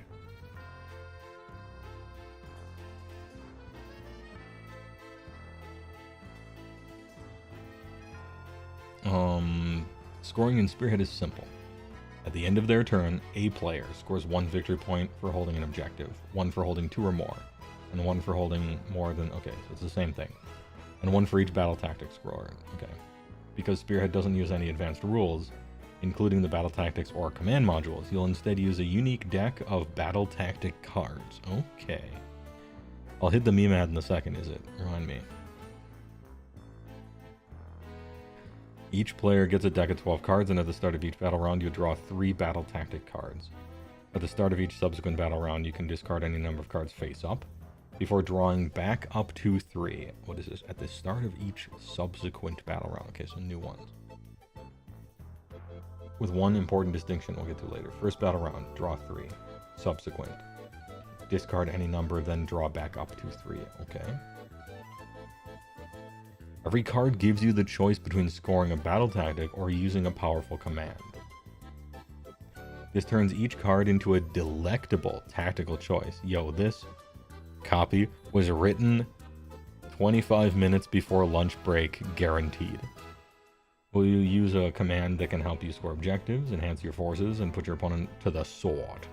Or will you attempt to secure victory by completing a battle tactic instead? It's this one. Someone was hungry. You can score all 3 battle tactics in your hand on a single turn, but as soon as you use the command or score the tactic, the card is discarded. Hey, we can triple up. You can complete this tactic at the end of your turn if there are any friendly units within 3 of each short battlefield edge. Damn, we love doing the splits. Do the absolute splits so your feet are on either end of the entire board. We love this battle tactic. Okay. Or you complete this battle tactic if you control a Dracothian objective at the end of your turn. What's a Dracothian objective? I guess I'll find that out later. Oh, true. You know what? It is a tiny board. Yeah. Oh, the board is baked in. That's right. So there's just going to be one called Dracothian, I bet, right? Pick a friendly unit that is not in combat. The unit can move D6. It cannot move into combat. Okay, redeploy. Oh, you get redeploy. Got it. Reaction. Opponent declared a shoot. Excuse me. Point of order. I declare a shoot. Go to ground. Friendly unit targeted by shoot. Only unmodified hit rolls of 6 successfully hit them. However, that unit has strike last this turn. Okay. Yeah, the board is the game. It's a board game. For example, take the flanks. Reward you with victory points if you rush out to seize board edges. But the same card offers redeploy, which lets you reposition. Will you score or take the flanks at the end of your turn? Yes. Or will you hold on to your card so you can use it? Cool. This is all cool. What a neat idea for this. How nice. With only 12 cards in the deck, you'll be able to quickly learn your opponent's or your options. And soon you'll be able to anticipate your opponent's moves and learn when to hold on to an all-important command. Yeah. What's more, the abilities in battle tactics to quickly familiarize you with the concepts you can find in the full AoS games. This is smart. All of these abilities here, or most of them, many of them or whatever, these are like reactions you can use in the real game, and these are battle tactics you can use in the real one. So they're tricking you into learning AoS. Cool. Some battle tactics require to claim objectives, Spearhead. Okay, Declaring Deus. Raid. You can complete this battle tactic in the end of your turn if any friendly units are wholly within enemy territory and not in combat. Hold ground. You complete this battle tactic at the end of your turn if there are more friendly models contesting large terrain feature in your territory than there are enemy models contesting it. It's free. It's simply free. Rise to the challenge. Pick a friendly hero to use it. Heal D6. Okay. I'm actually, let's see. Do these have any relation to each other? This one is you gotta move a long distance. Alternatively, you could move in response to something. This one, you get it if you control a point. And this one is if you get shot. Maybe not on that one. Ignore Rend. That phase. Oh, declaring an attack ability. Okay, so usually they might not thematically link to each other, but that's okay. Ignore Rend, pretty good though.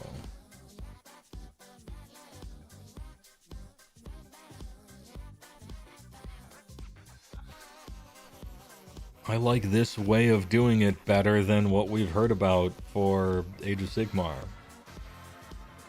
Bad Dice, I think I agree with him. This way of implementing battle tactics is much more interesting than, here are 8, you will choose 5 that you always do in the same order every game no matter what. Boring. Samey. I like this way more than the game.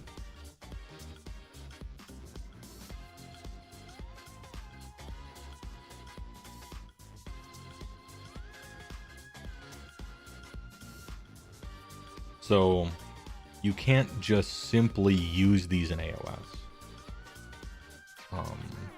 Because it's got like draconian Dias shit on it. It has commands that you just have access to anyway in Age of Sigmar.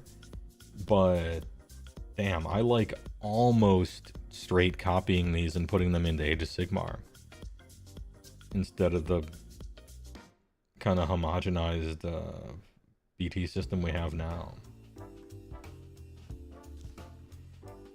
Yeah, huge copium. We could make a HeyWoah Battle Tactics module, yeah, and try to take over the world. Official.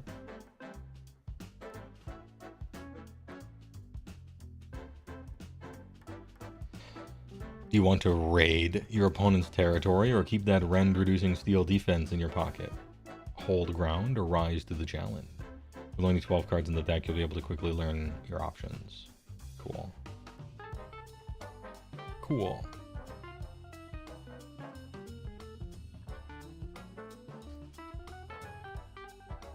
We'd have to tweak it a lot, I think. But this is actually quite interesting, I think.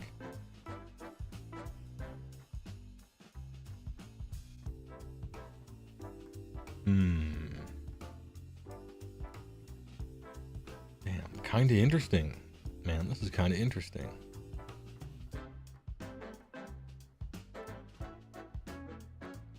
What's more, the abilities in battle tactics will quickly familiarize you with the concepts you'll find in full AoS. Yeah, that's a good point as well.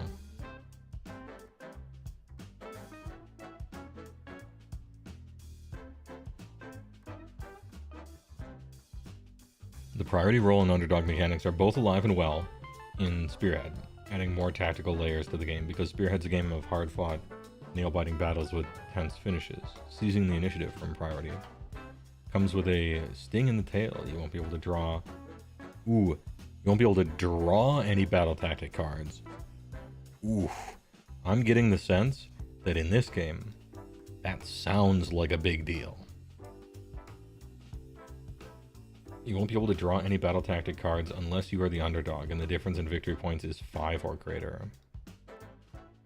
I mean, you'll still have the ones you have, but...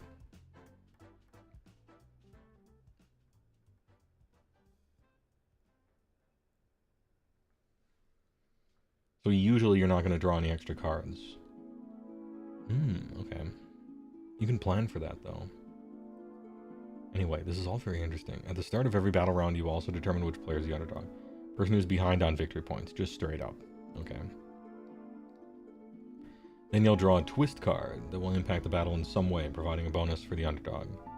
There are 2 decks of twist cards. This is sounding a little bit like Triumph and Treachery for any people who have played back when they used to have GHPs filled with a whole bunch of content. Themed around the Akshay and Gairan sides of the Spearhead battle board. The verdant battlefields of Gairan are filled with grasping vines that can ensnare your units, reducing their maneuver ability. The Bane of Cavalry Head, heavy spearheads on other rounds. Hard-bitten warriors can attempt to take the land from their assailants and score extra victory points. Okay, what do we got? Underdog picks an enemy unit on the battlefield. If there is no underdog, the players roll off and the winner picks an enemy unit on the battlefield. Oh, so if you're tied, you still get the thing. Okay. That unit is ensnared. Until the end of the battle round, halve its move characteristic and roll 1 fewer dice and make a charge roll. That's brutal. Oof. 1 fewer dice on charge roll is massive. Did HeyWoah already go through endless spells? Nope. You're safe.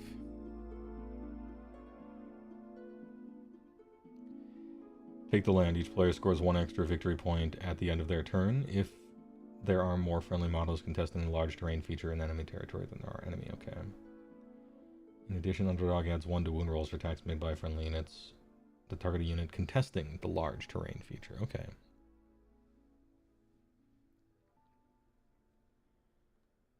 Whoa.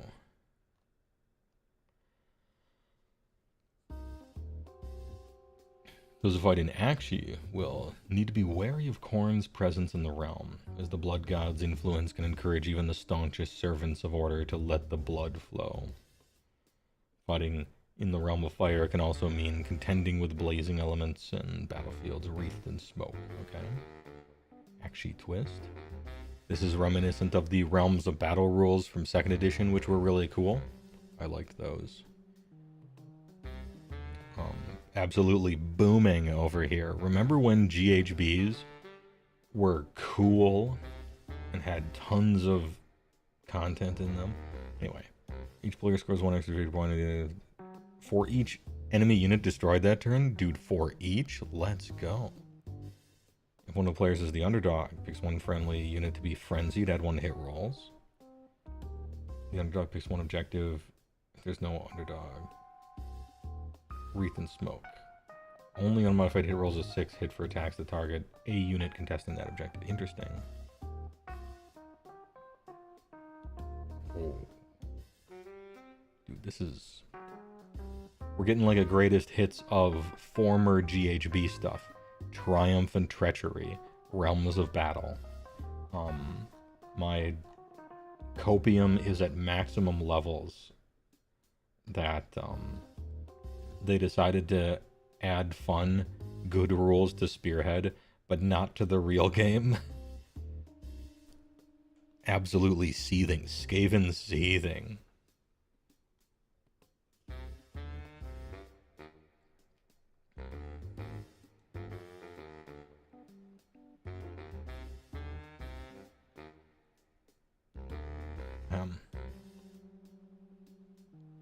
Each set of 6 twists ensures that battles are ever-changing tactical conundrums, requiring you to adapt around shifting battlefield conditions that help and hinder different spearheads, depending on their composition.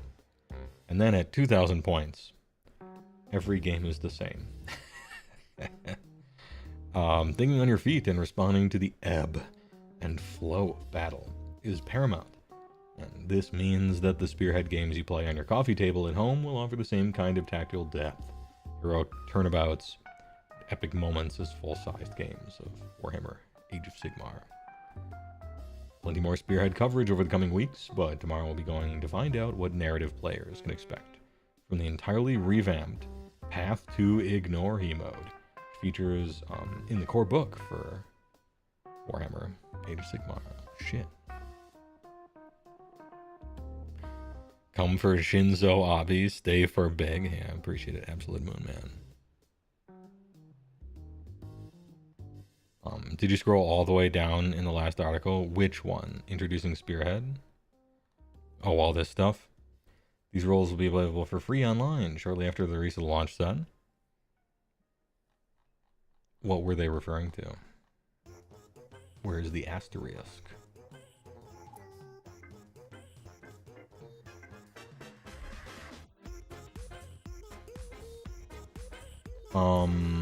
Oh, Spearhead. Okay. Just Spearhead. Got it. Shortly after the release, the Man-Crusher mob said will also become a Spearhead, giving Sons of Behemoth a way to play in Spearhead games. Yes, that's what I figured. That's what I figured. Every game has 4 rounds in Spearhead. Yep. We heard about that last time. If you want to get started assembling your Spearhead or Vanguard sets ahead of time, don't. Always wait for the rules, try before you buy, etc., etc. Be a smart shopper. Build them as they're shown in the front of the box and you'll be good to go. I guess with this game mode, there's no way you can do anything anyway, so you might as well.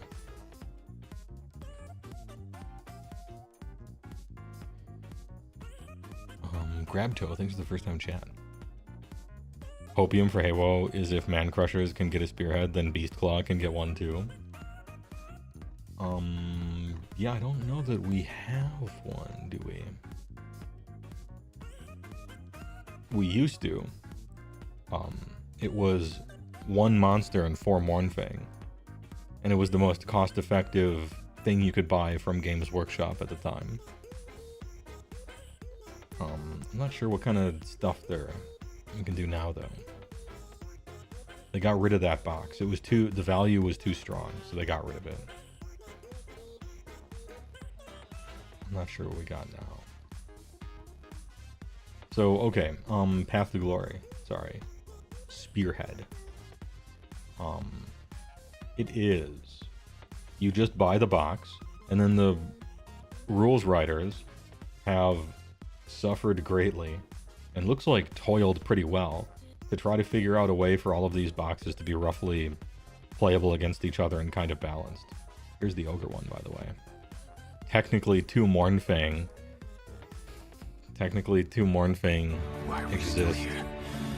This is the existence of Beastclaw in 4th edition. Alright, anyhow. And it's got a better battle tactic system. Fun little choose points or choose in response try to screw you abilities that you can keep from one turn to another. A little element of randomness. It's got Realms of Battle from the old GHB. So, I mean, damn. Sounds like the rules writers really dug deep and looked to the successful things of the past of AoS, like Triumph and Treachery and Realms of Battle, and they're like, let's add this to Spearhead. I'm kind of sad that some of this is Spearhead and not the main game.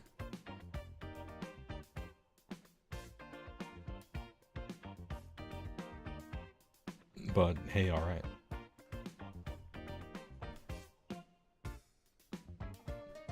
You were in a start collecting boxes tournament once, 1k points, using only units from the start collecting. The Beast Called player swamped the floor. 4th edition BCR fluff. Everwinter was lost, returning to the home realm. Yeah. Switch hats, sure. Oh wait, did somebody ask for a commercial before and I didn't do it? Or did I do it eventually? I want to like vaguely follow these double turns.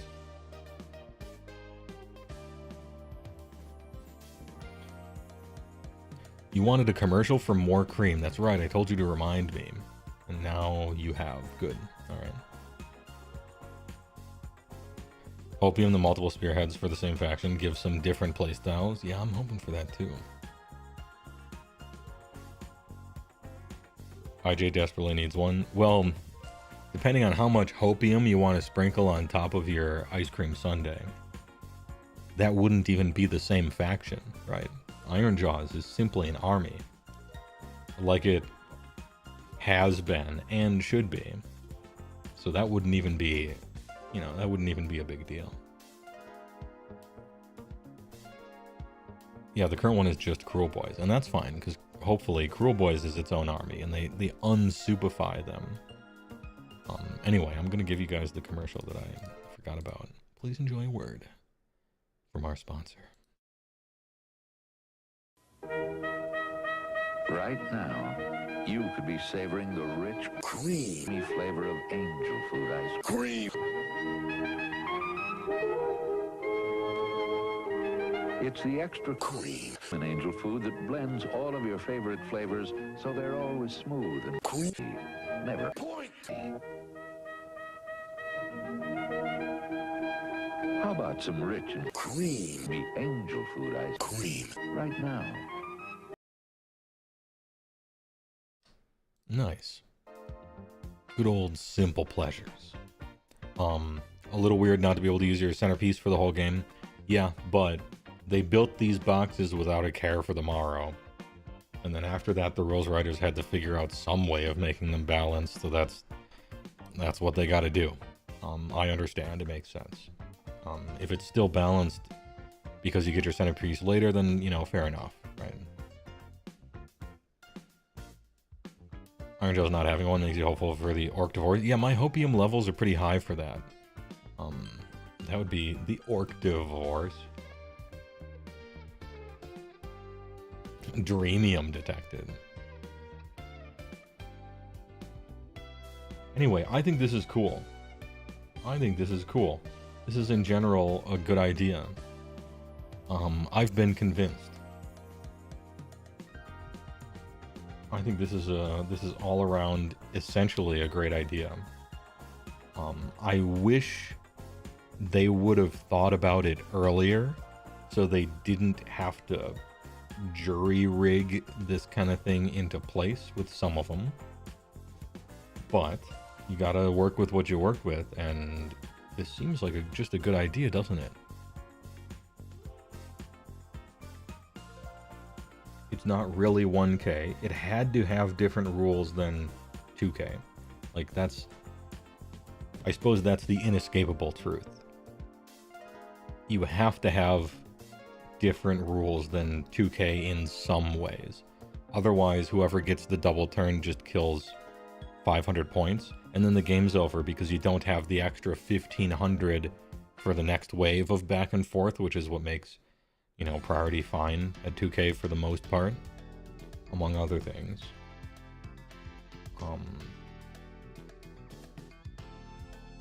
And you get thematic forces, you know. It also softens the idea of, okay, why does this box suck right now, today? Why does this box suck? Because it features some witch elves, which you would specialize your army around at 2K. It features some snakes, which you would specialize your army around at 2K. And it features Doomfire Warlocks, which you would never play. And so who would want this box? No one. It's a bad buy. But now, it gives you an excuse to buy this box. You use 1/3 of it on your 2K army, and then, you know what? You got a Spearhead.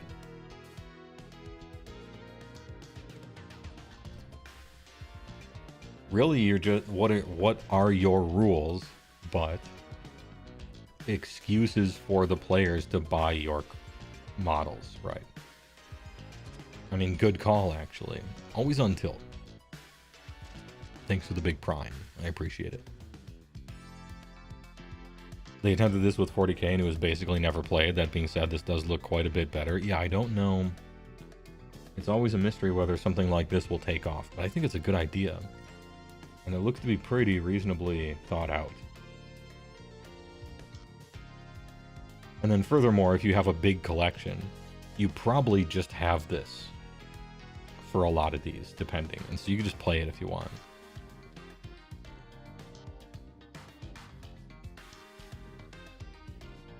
The difference between Combat Patrol and this is that they tried with Spearhead.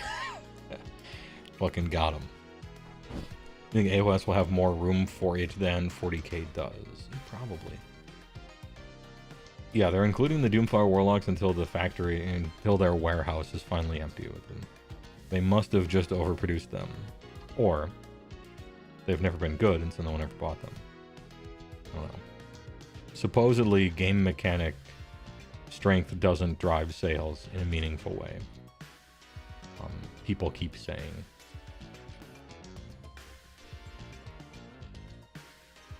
You can't play your dock ones because you refuse to buy boxes with the horsies. Yeah.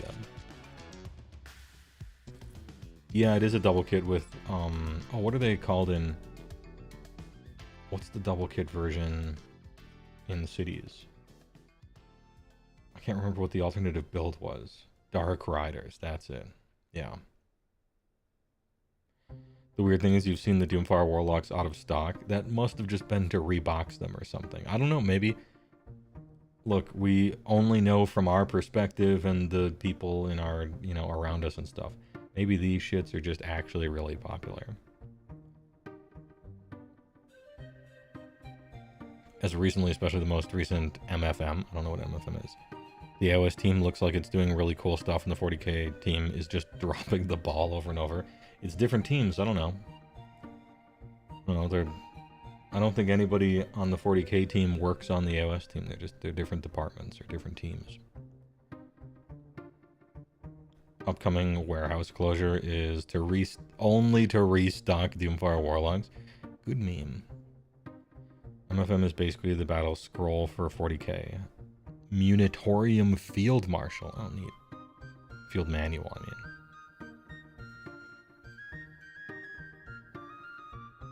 This is the sound that's playing in the office. This music is coming from loudspeakers in your cubicle at Games Workshop when you're trying to write rules for 40k. It's on loop 24/7.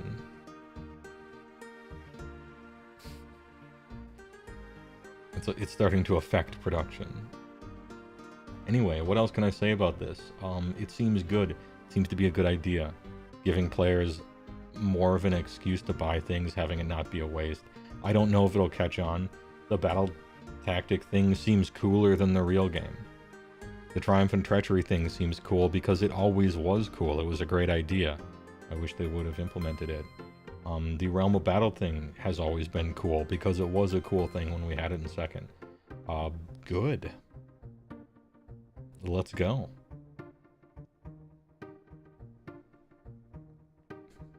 Anyway, hell yeah, brother.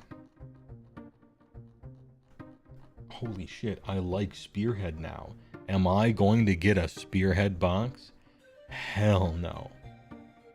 But if it becomes big, I don't know, maybe. It was the best of times. It was the blurst of times. This is the song that plays while you walk the path to glory and forge epic armies in new AoS. Alright. Okay. Battle Tactics being a replaceable module means they could replace the 4th ed version with something similar to Spearhead. Yeah, true.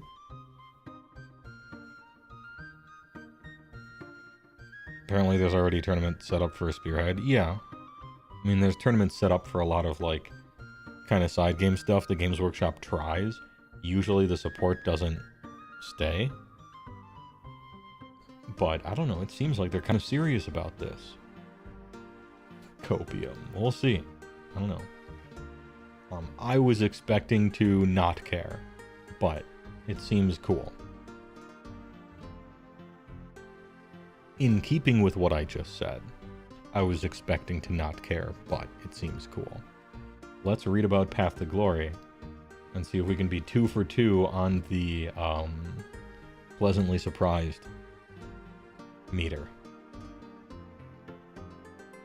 Warhammer Age of Sigmar is a massive game, full of potential for all kinds of players. Tall players, smart players,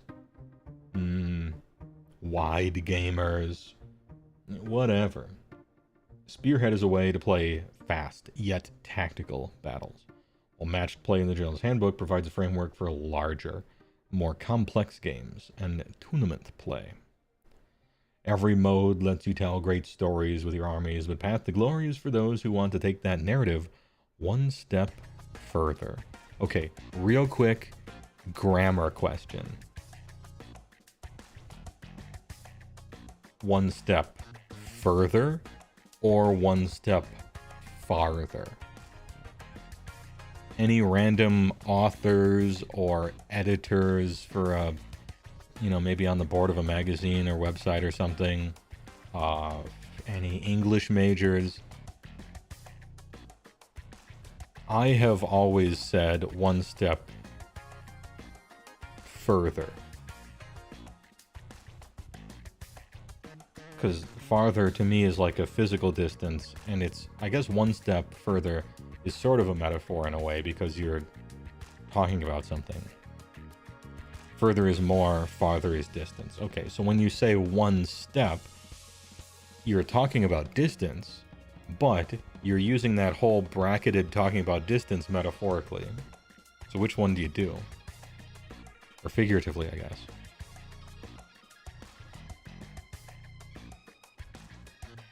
Further with an E, okay.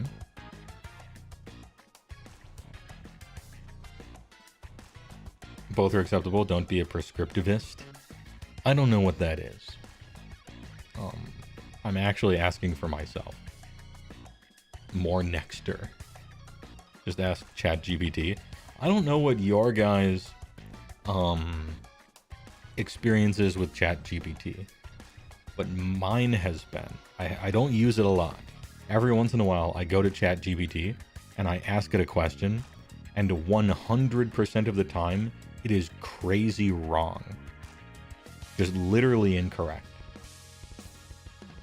In a way that's really obviously wrong. And so I haven't found it to be that useful to me.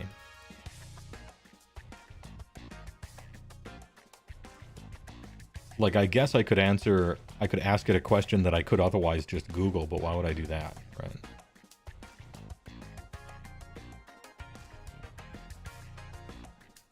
And so I'm kind of just annoyed by ChatGPT. I don't understand what it's for. It's never given me a correct answer to any question I've asked it. And I haven't asked it simple questions because I could just Google those.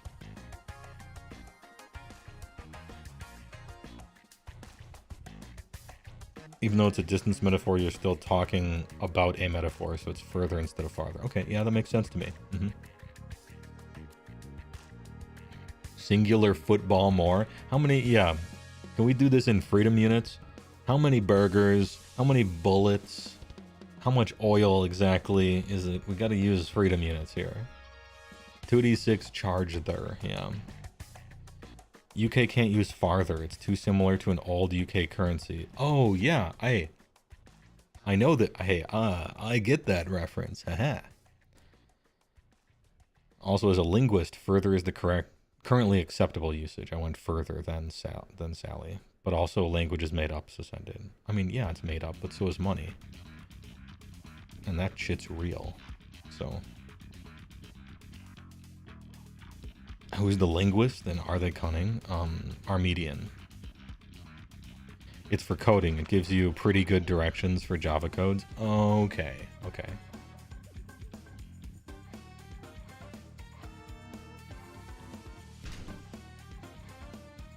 Shilling and farthing and throwing up, yeah. Did we all decide that we're going to figure out how to make Spearhead cards work for matched play games? I want to try. Don't you think that'd be interesting? I don't think you'd need too much super change for it. The only thing is that a lot of the commands are just commands. I suppose you could get a free one maybe, but we'll have to think about it.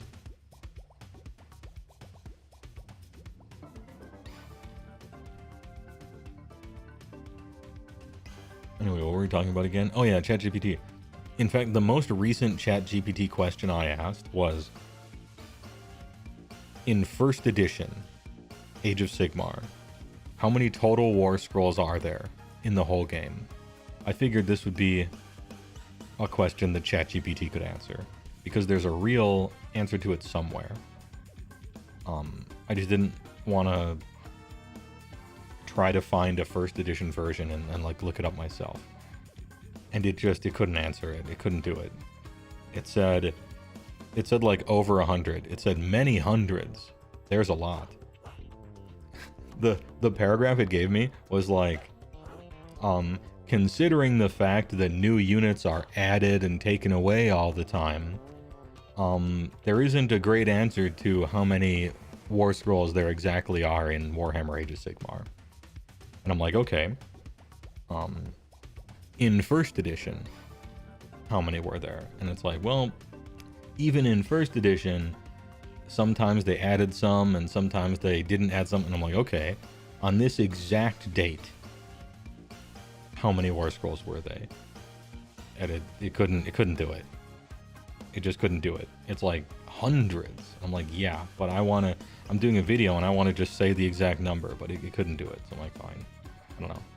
Maybe it's good for programming, according to some people.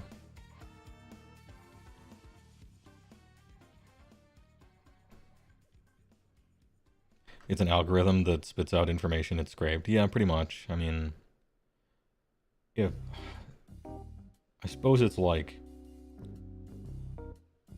if the information is so available that a GPT could just scrape it, then I could just scrape it. I could just find that information myself.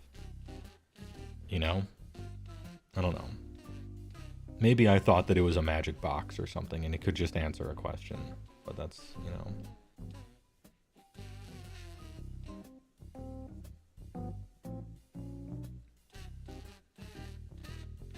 You asked ChatGPT what the chance of some dice roll stuff was, and it was wildly wrong. How come it's so good at programming, then? That's the weird part to me.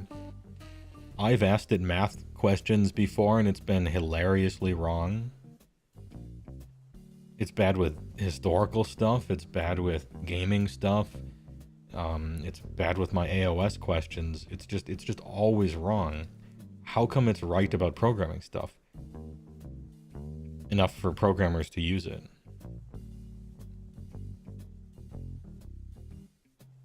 I don't know. I'm demanding this of chat, and I shouldn't. I'm not forcing that side of it for you to argue against me with. I think we're all in agreement mostly.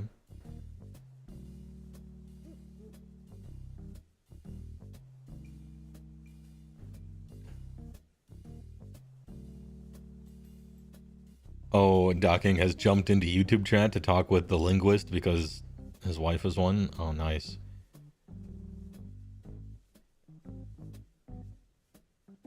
You had to write a John Wick movie in your hometown. It was like, yeah, that would be the most boring version.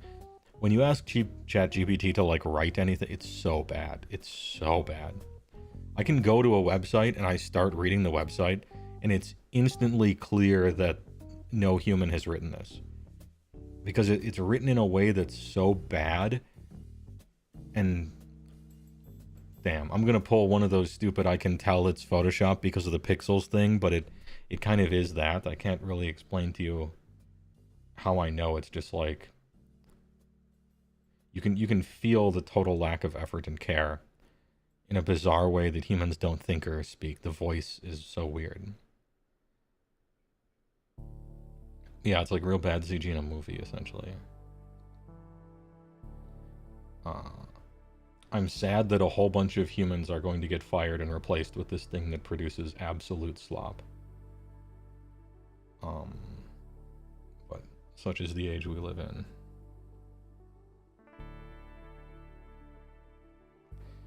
Anyhow, shall we walk the path of glory for just a moment?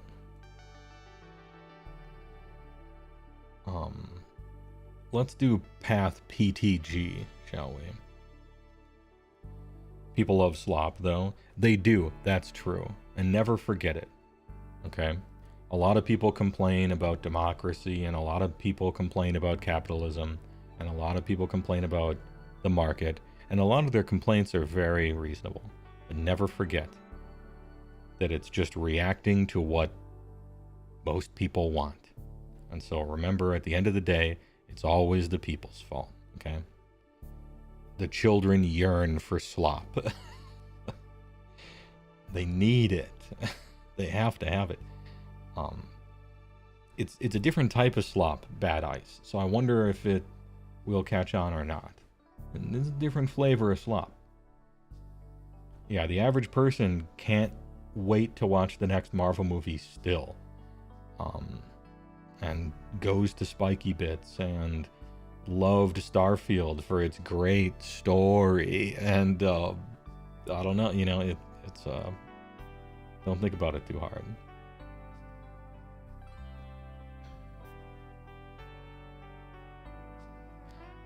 Walking the path to glory. Since the first edition of Age of Sigmar, Path to Glory has mostly been ignored. No, I'm kidding. I'm kidding. I think way more people play Path to Glory than I give it credit for. Has given players the tools to create their own ongoing narrative, as their army secures heroic victories, weathers crushing defeats, and grows in strength as its ranks swell, and veterans earn new skills. In the current edition, the Path to Glory rules focus on empire building with rules for conquering territories, building outposts. This tied into the overarching narrative of the edition, which saw the first Dawnbringer Crusades leave the cities of Sigmar on a mission to reclaim the realms.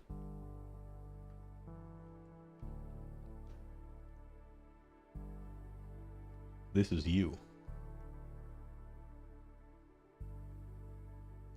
You think people like the idea that Path to Glory is played a lot? Yeah, maybe. Maybe. It's like that thing where you make some comment about how, yeah, everybody just plays matched play, though. Nobody really plays open play or narrative. And then, like, there's always 3 exact people who are like, tons of people play narrative. There are dozens of us. Alright. In the new edition, Path to Glory is returning to its roots in the core book with a Path to Glory Ascension battle pack, which focuses on your warlord, all caps, rules bold, and their retinue. These rules will string together their heroic battles, embellishing their personal story as they fight for victory and renown across the mortal realms. Ranks and paths. The key feature of Path to Glory Ascension Battle Pack is that the path each of your your units choose to follow.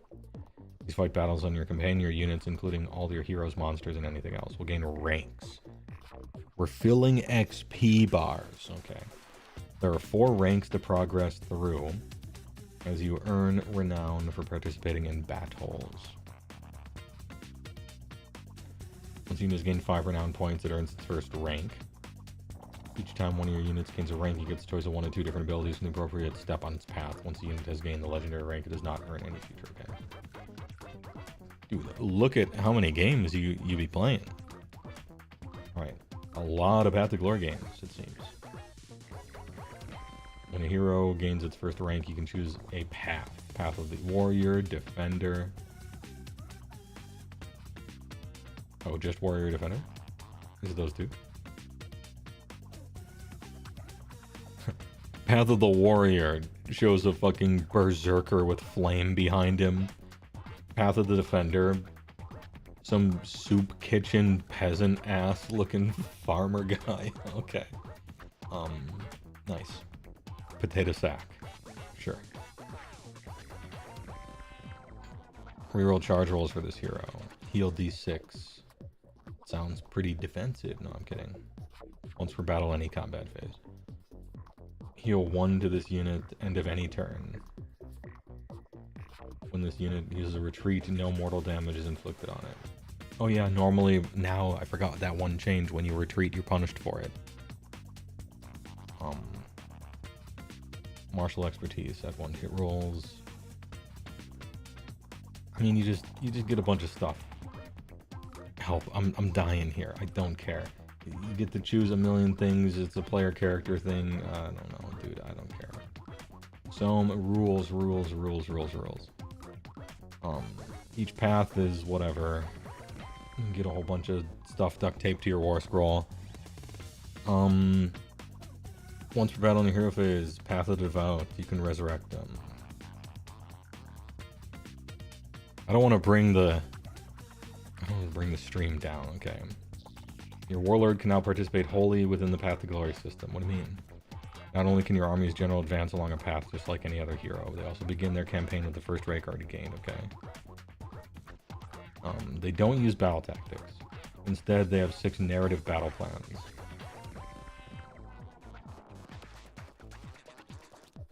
Okay, and so they've done the put the battle tax in the battle plan thing. Twist on every battle plan, introducing dramatic and unpredictable stuff. For example, the ritual. Nice picture. Nice picture of a little goblin man. It's him, the Loon King.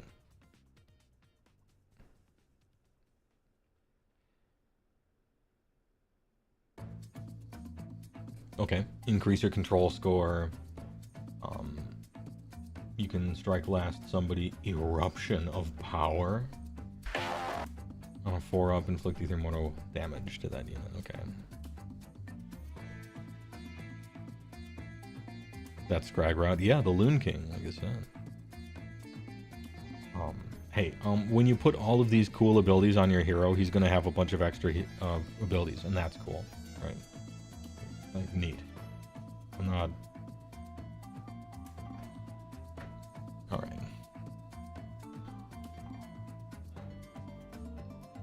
Anvil's Apotheosis. Nice. Did they used to have this? I remember when the Anvil of Apotheosis was included in one of the GHBs. I couldn't remember if they kept this or not. They have kept this? Okay.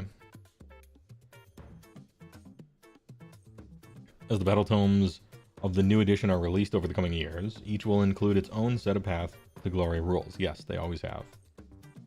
We'll be going into more detail on these when the time comes. We can confirm that each battle tome will build on the path system by including unique paths tailored to your faction, and each one will also include its very own unique anvil. Yep. Read the paragraph well. Ooh, did I miss something in this paragraph? Hungry Panda?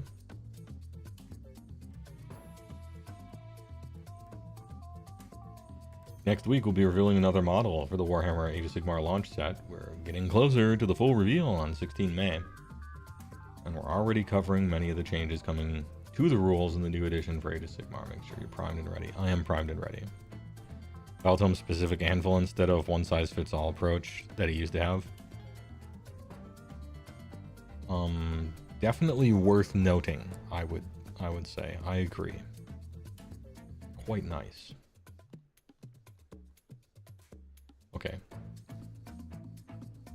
And now, the moment that I've been waiting for, and some of you maybe.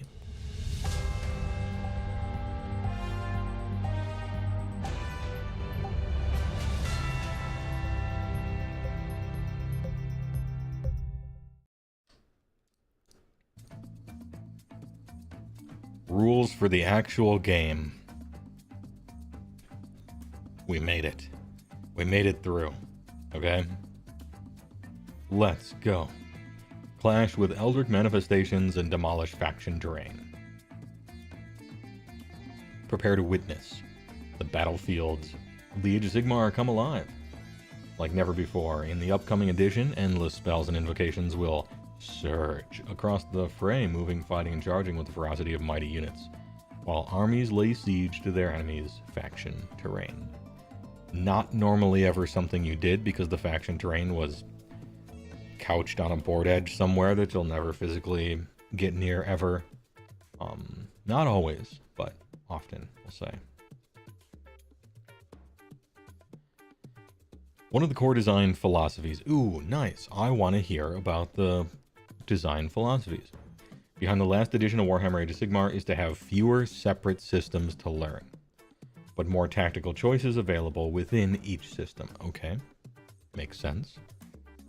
This has a particularly big impact on endless spells and invocations, collectively referred to as manifestations, as well as faction terrain features. Okay.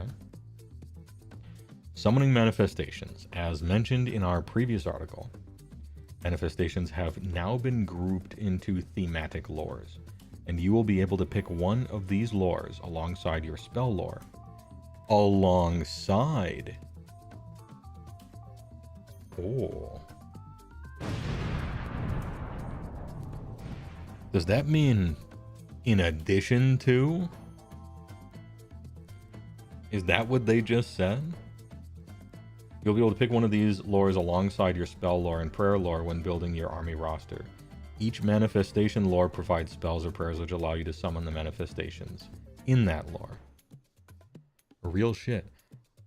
I definitely thought it was either or. I thought it was going to be an opportunity cost. So you just get this, huh? Every player in the game, please buy some endless spells. Well, unless you don't have any wizards or priests. Factions that have their own unique manifestation lore can choose to pick that lore. Alternatively, any army, even those with a unique one, can pick one of the following universal ones. Okay.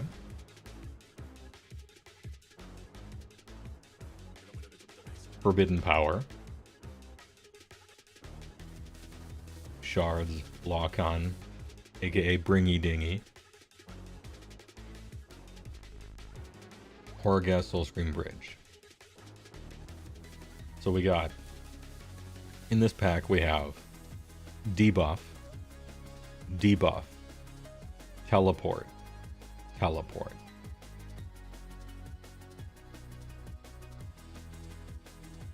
I mean, they might have changed what they do, but it's very reasonable that they would group these up into the things that you have in the box that you buy. Like, that makes a lot of sense, right? Simply because of the box. The box. Next. Morbid Conjuration, aka 1/3 of the original box. Purple Sun, big. Suffocating Sleep Tide. Malevolent Sleep Strum. And Sleep Snare Sleeples. Nice. Aether Rot Machineries. Often the best one. I guess I'll take it because damage, and I'll take it on purpose because damage. The Pog Cogs, yes. Chronomatic Pogs. Can't stack the deck with free Purple Sun. You don't know why, but you're yawning a lot after those previous spells. Resident Yawner. They have to have changed them. They're free now. No way Purple Sun stays the same. Yeah, for sure. I mean, they have to have done... Oh, the whole ass Kron Spine. Okay. They've definitely changed them. You can't just get a 400-point monster that kind of can't die and reflects command points in an AoE. Like, surely. Yeah. And then cheated the game, used to be the best ones, and some shit.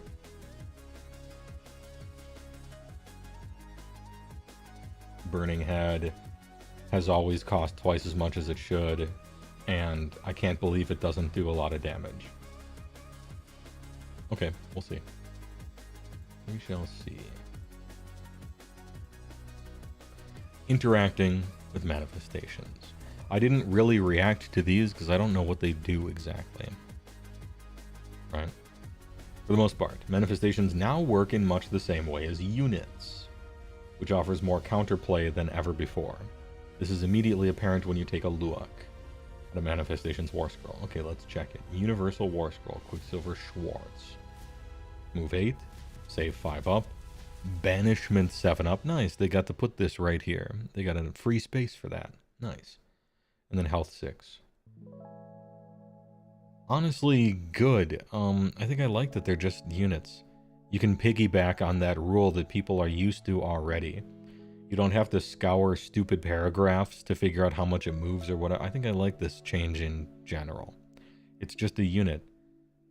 Essentially treat it like one. That's fine. 12 attacks, 3 and 3 is 1/1. Crit mortal. It's like virtually kind of essentially what it was doing already, sure. Ward rolls cannot be made for damage points inflicted by... Hey, it still got that. Cool, it still got the ward breaker. All, you know, now it doesn't shoot it. You have to get it into melee combat or whatever, but nice. Manifestation, Endless Spell, Fly, Ward 6. Hey, it's got a ward. It lost its racist role, though. It doesn't get bonuses against... yeah, that's true. Yeah, you can just... This flattens the curve of hard counters. I like that. Yeah. Just punch the spell. Forehead, right? Maybe they can resummon it afterwards. We'll just have to see what the rules are like. But still, it's cool. Hey, is this a unit asking for a corn player? Is this a unit? Does it bleed? Do I get a blood tithe for killing this? Spell chaff? It's a manifestation. The first thing you'll notice is the manifestation war scroll resemble regular unit war scrolls far more than ever before. They can move, charge, attack, take damage, and use abilities in much the same manner as units. So, if you can't banish those Quicksilver swords, you can send a monster to bat them down, or a unit to shoot them from a safe distance. Nice. Cool. They said on damage, or on death effects don't happen for them. Okay. Okay. I mean, Korn is gonna not have a problem simply banishing these, for what it's worth, but I was wondering if they got free blood tithe. Though similar units, they aren't exactly going to listen to commands. Their shimmering magic nature leads to some key rules differences. Additionally, some manifestations so have move characteristic of dash, and so they can't move. Models can move through manifestations, but cannot end a move on them. Units can finish a charge within half of them, and they can be picked as the target of enemy abilities like shoot or fight. Can be damaged or destroyed, but don't count as a destroyed unit for battle tactics or abilities. Okay, there it is. Abilities. Got it. Can only use core abilities or abilities on their war scroll. They cannot use commands or be affected by friendly abilities unless they specifically affect manifestations. Cannot contest or control. Sure.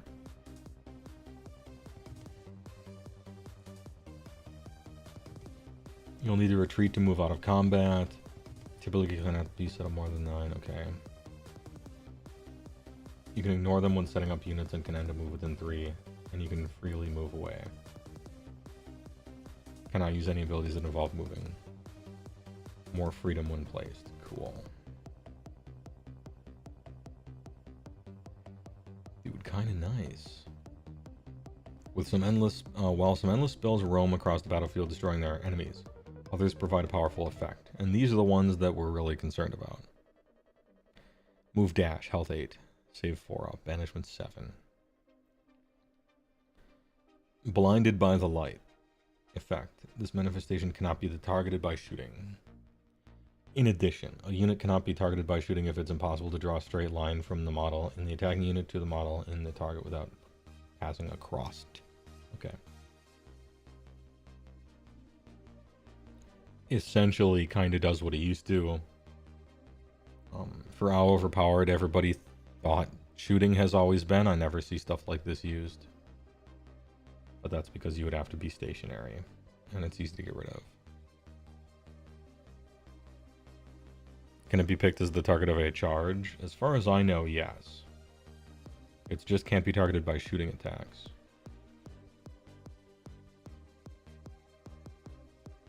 You'd have to spend points on it, and your opponent would have to not unbind them. Yeah. There was a bunch of reasons why, besides just those. Cool, I think this is... I mean, people just get endless spells, man. The cost is, I suppose you have to summon them instead of cast a spell you'd rather cast, right? I guess that's the cost. Interesting. And so terrain features, same thing. They got a war scroll, they got health, you can hurt them. They got armor. Magmic Battle Forge.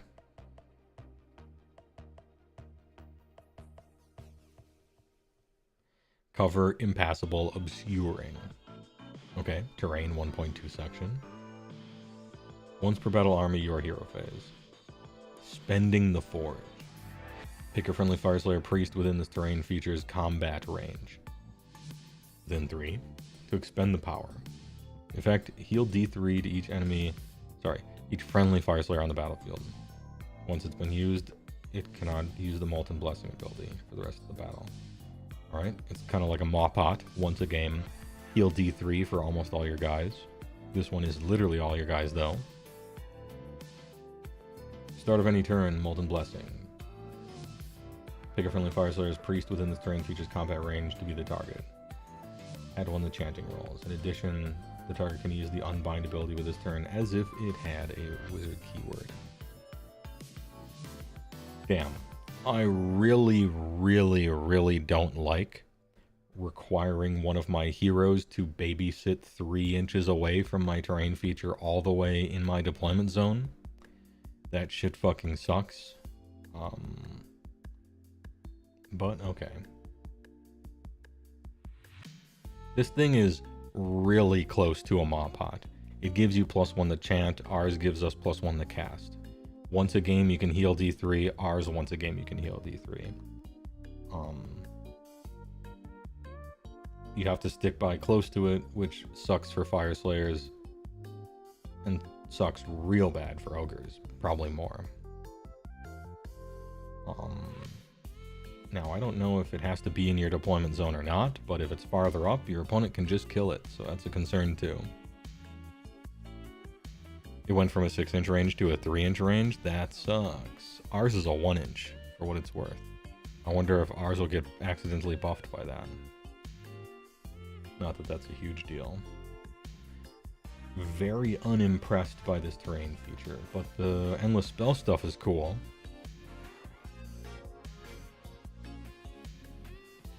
Yeah, it's chilling on a 6-up ward. Yeah, 8 health, 3 up, 6 up. They have to get their ass all the way over to it.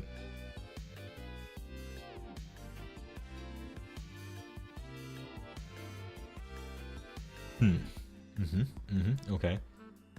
Can I please see another terrain feature and see if it's just that the Fire Slayers one is boring?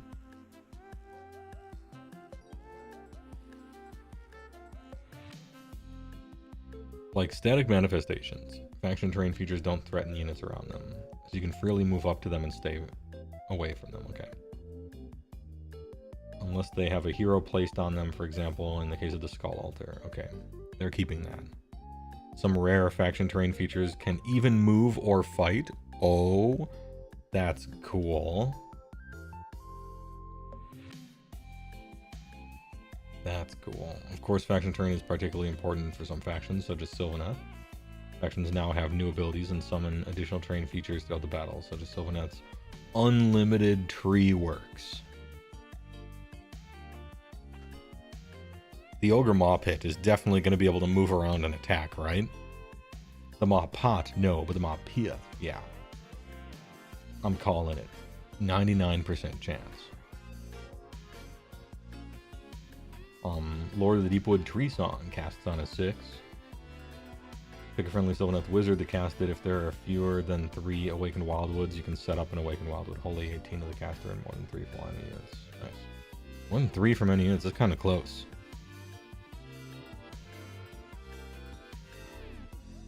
If there are already 3, heal 3 to each. Neat. Unlimited.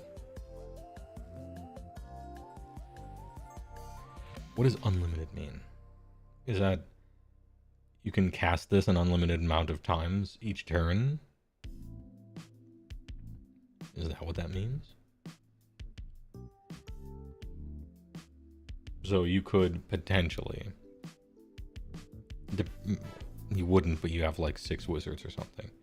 And so you summon a wildwood, and then heal all wildwoods 4 times or something like that. Kind of neat. Interesting. Every caster can try it once, yeah. All in all, manifestations and faction terrain features are now much more integrated into the core game mechanics and are involved in nearly every phase of the game. You'll also have more counterplay than ever to deal with these, instead of being restricted to just banishing them with your wizards and priests. Yeah. It was also goofy the way they did it. Like, during a special phase at the start of Hero, you can give up something to attempt that was kind of a weird tacked on kind of thing that you rarely ever interacted with.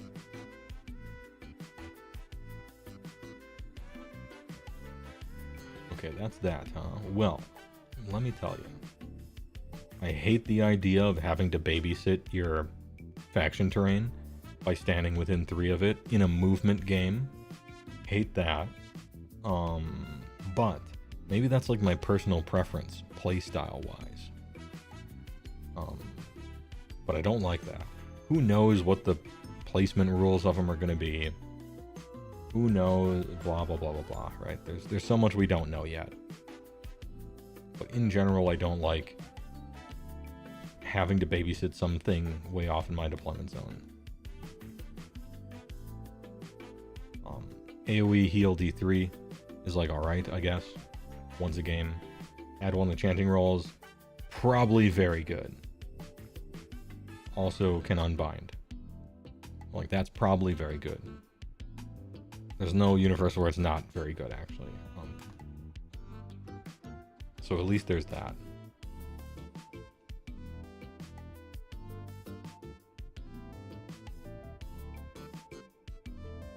Prismatic Palisade. Now that this is literally free, except for choosing to do it instead of casting a spell, right?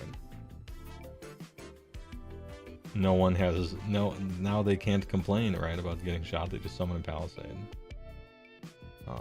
This is a joke. That's a yoke.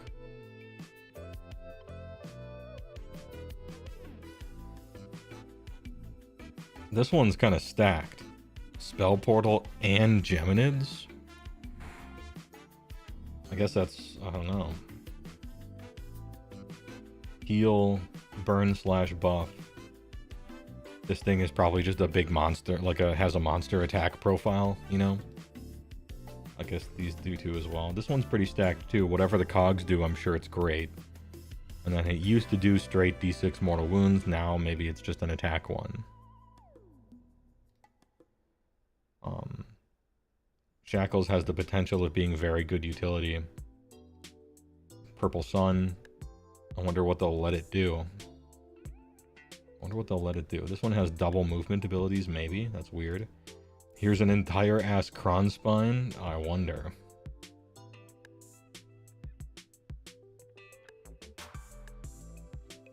Geminid's probably different. Interacting with the command points looks too crazy powerful. The more powerful commands are, the more powerful fucking with commands are, right?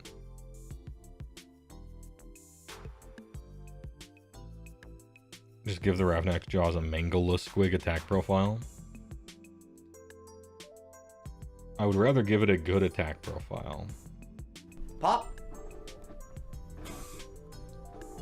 Yeah. Got him. But then again, I suppose your point is that it's free, so you don't want to make it too good. That's probably your point, actually. I'm going to take one more headache med. And instead of just end the stream, I actually want to talk about these endless spells. So, you know, give me a sec. I'll be right back. Please enjoy a commercial. With Klondike ice cream bars, you get big servings, big taste, big cream. Imagine 5 big, moist, delicious ounces of big, hot ice cream. And a coating made with beautiful Milk. chocolate so you can Pour. big cream. Like I've never had it. Klondike, big bar, big cream.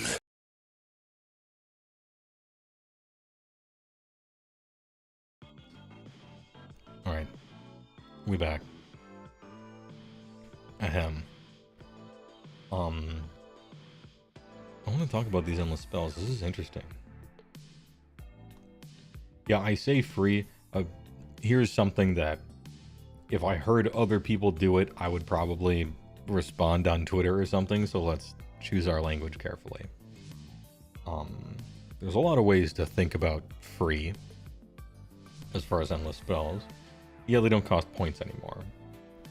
But since everyone has access to them, it's inherently potentially balanced, right? Yeah, you got access to free stuff, but so did everyone else. And so the water level just goes like this, and it's still balanced, philosophically maybe, right? And then also, it costs a cast or a chant that you could have done something else with. So there's opportunity cost there, right? You have to succeed at a roll. If it's a spell that might get unbound, you got to jump through hoops and stuff. It might not work. So all of this stuff is costs in a certain way.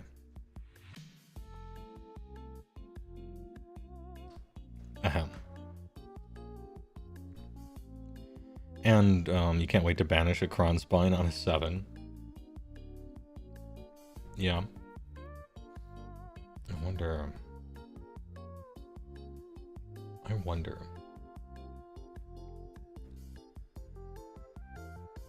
Do I think this is cool? Chat, do you like this? How do you feel before I influence you with my opinion on it? How do you guys feel about this endless spell thing? Everybody gets a few. You can probably summon one every game. It's just like a unit that can move around and do stuff. How do you guys feel about that?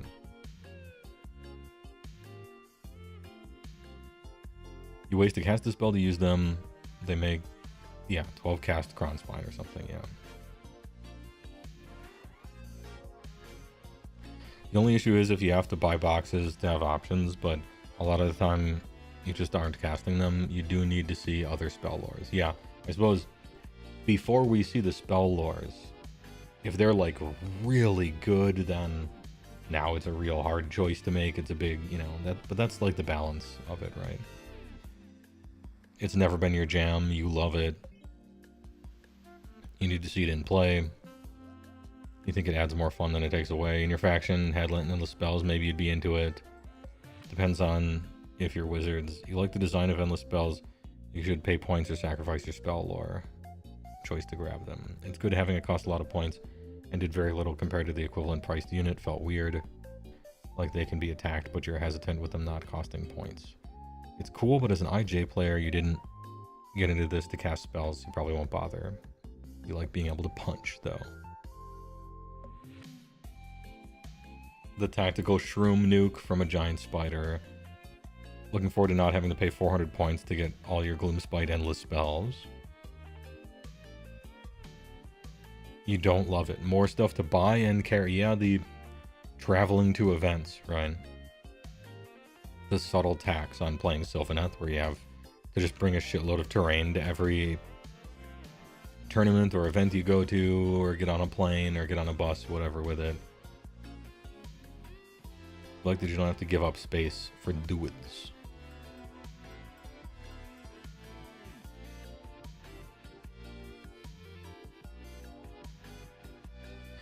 It's 4 models, it's not that bad. Depends on how you manifest them. They don't have casting values. Just the banish. Oh, true, I didn't even notice. In the upper right, it doesn't have a cast value in the upper right. Now, maybe it's because you can both use prayers to get them or spells, and so that's kind of like what would you do there? Would you list both just in case? I wonder how you put them on the table.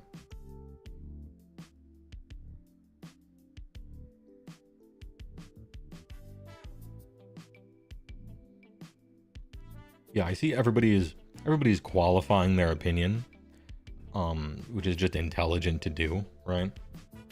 Well, we don't know yet. We have to see how this happens, and we have to see this other stuff. All of those opinions are, like, honestly really correct, right? You just realize there isn't a triumph, so you can now just get as close to 2K as you want. No trying to angle shoot it being 80 points down. That they've talked about yet, yeah.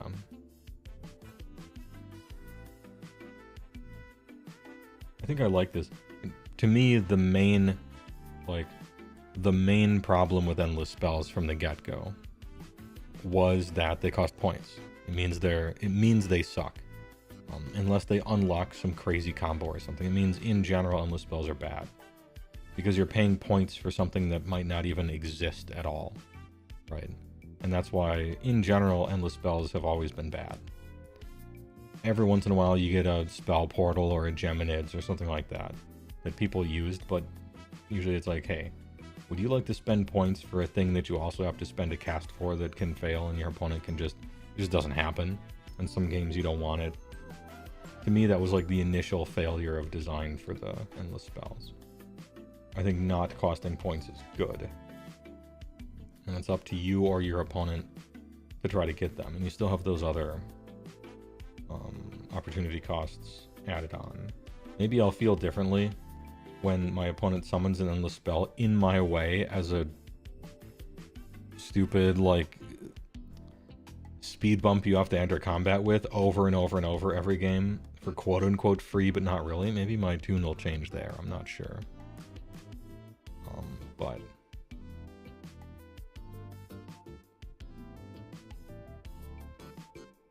I don't have any. Which one would I use? Okay, I play Beast Claw. I have 0 priests. I have either 1 priest or 1 wizard in my army, depending on what the build is. And both of them are a Frostwood Stonehorn who's taken 1 trait or 1 artifact or something like that. So what would I want? Which one would I choose? Because apparently it's free.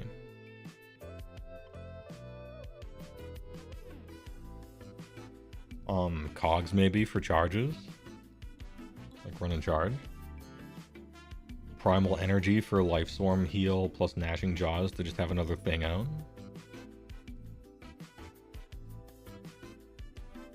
Kron Spine to just have another thing out. It's so ugly though, I would have to build my own. No way Tome survives. Yeah, probably not. I do have a trait that makes him a priest though, so I can still count on being able to probably have a priest in my army. Ideally, when the indexes come out, Huskguards won't suck, hopefully. Maybe even Thunder Tusks. Full Copium, right? If they cut Tome, are we going to have a funeral like we did for the Amulet? I think so, yeah, it's worth it. Here's an artifact that is absolutely, positively unproblematic. Not even that strong. Completely fine. Taken almost 100% of the time because Battle Tome artifacts were so shit universally that they weren't even worth the ink spent to print them. An item that had to get nerfed twice for people to still always take it anyway. Because it wasn't the problem. It was a symptom of the problem. You're worried about people using endless spells more as screens? Yeah, that's annoying. That's gonna be annoying if that's the case. I don't see why I wouldn't want to do that though, you know what I mean? Like, tactically speaking, no matter what army you're in, just choose an endless spell that can technically move around so your opponent has to fight it. Summon Speed Bump. Then again, maybe the spells are so good. Maybe your prayers are so good that it really is a choice. We just don't know enough yet. It's fun to think about though, I guess. It's fun to think about.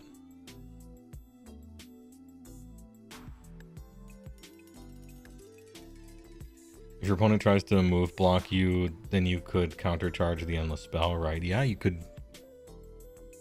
At the end of the charge phase, you could countercharge it, and then maybe it's your turn. You know, the more options you have, the harder it is to lock you into a box that you can't escape from. Gravetide set up as like an anti-charge spike in front of a unit. Nagash Gaming.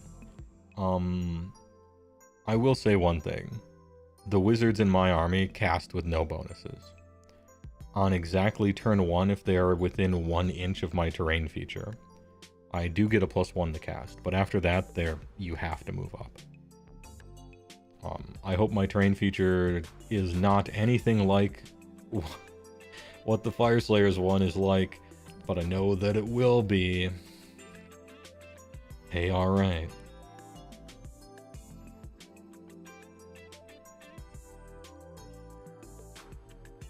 I was about to say that maybe super magic armies, you know, Slaves to Darkness, regularly rolling 3d6 to cast. Skaven, probably regularly rolling something like 3d6 to cast. Lumineth Realm Lords, regularly simply getting 10s and stuff and just casting spells. I was about to say that those armies are going to love endless spells, right? You just summon a Kron Spine, well, here we go, for free, let's do it. But actually, those armies probably have, and currently do, some of them, really good spells. So maybe the spells you have to give up to cast an endless spell scale with how easily you would be casting endless spells anyway, and so maybe it's balanced. I'm not sure. I think it's kind of an exciting time. You could have sworn they said something about units moving through them. You can move through them, but if they're the kind of endless spell that can move around, you still have to treat them like an enemy unit. In that, you can't get into their combat range without charging, and you can't move through it and stuff, but you can pass across them when you're there. Hey, Apathetic Rabbit. Appreciate the 5 tier 1s on the Twitch side. Hey, TYVM, my dude, I really appreciate it. Thanks for the grip of 5 gift subs. I don't know that I recognize your name even. So like, Chad Detective. Anyway, thanks a lot. Donates 5 tier 1 gift subs and then first time chat. You're welcome. And uses the conjunction "you are" correctly. Damn. Starting off on a good foot. Apathetic Rabbit. I appreciate it. TYVM. You also think the cast a spell versus unbind minigame adds to this also? Yeah, don't forget about that. It's not how it works right now. So people aren't in the mindset, but you're going to need to hold on to those unbinds. That is for sure a sub-game that you're going to have to play.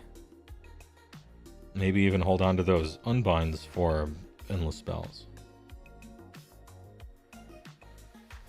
Crown Spine is just going to sit there and start raw generating victory points. Yeah.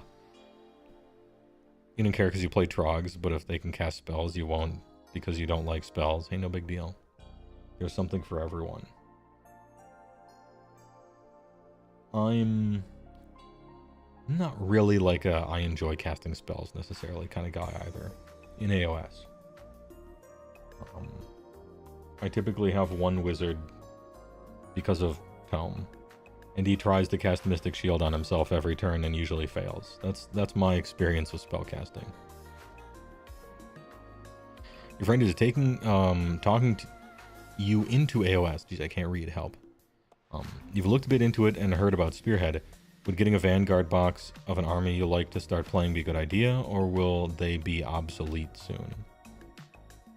No one can know what GW is playing. Actually, no. You know, I was going to do the nobody can know the future, who knows? They clearly spent a lot of time and effort, employee time and effort and money, coming up with Spearhead rules. I think they're going to support it. The thing Krago Ag is, if you're talking about real life, you simply have to deal with the hand you were dealt in real life location, wherever you happen to be. Whatever local game store you go to. If your local game store is a 40K store and everybody only plays 40K, you're probably going to play 40K. If everybody plays Age of Sigmar, you're probably going to play Age of Sigmar, right? You kind of have to deal with that eventuality. So if the people in your store are all in on Spearhead, then yes. If they're not and they're just into 2K AoS, then probably not. If they're into the old world instead of AoS, then, you know, so that's kind of the thing with local places. You gotta have people to play with. In Before Spearhead is a better game than AoS. Hey, I liked the battle tactic rules for Spearhead way more than normal AoS. Like, considerably more. I liked Realm Battle more. I don't know. Seemed kind of good. Yeah, my called shot, and this holds no weight and is meaningless. I'm a hermit who never goes outside. What do I fucking know? But it seems to me that they spent a lot of time and effort coming up with it. You buy one box and then you just play it. And it seems to have better rules than normal AoS. Partially, at least. Yeah, 120 bucks and you're just good. I think it's going to be popular. I'm calling my shot. It seems like it's going to be popular. It's the best I can do. However, as with all things, if you're trying to decide between one thing or t'other thing, in general, wait 1 month.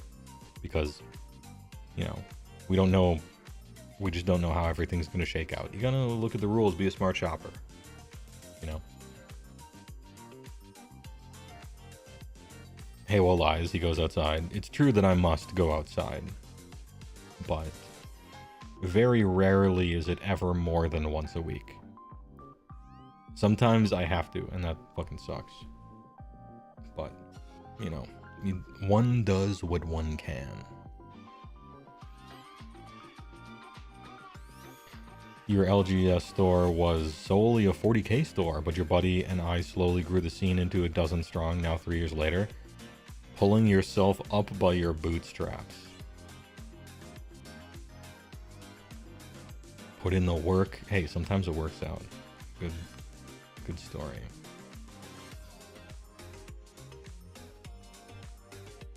You just don't know about the longevity. I wonder, yeah. I mean, I suppose in a sense there's always going to be new waves of people getting into the game. I can only, you know, imagine, right? And think about it.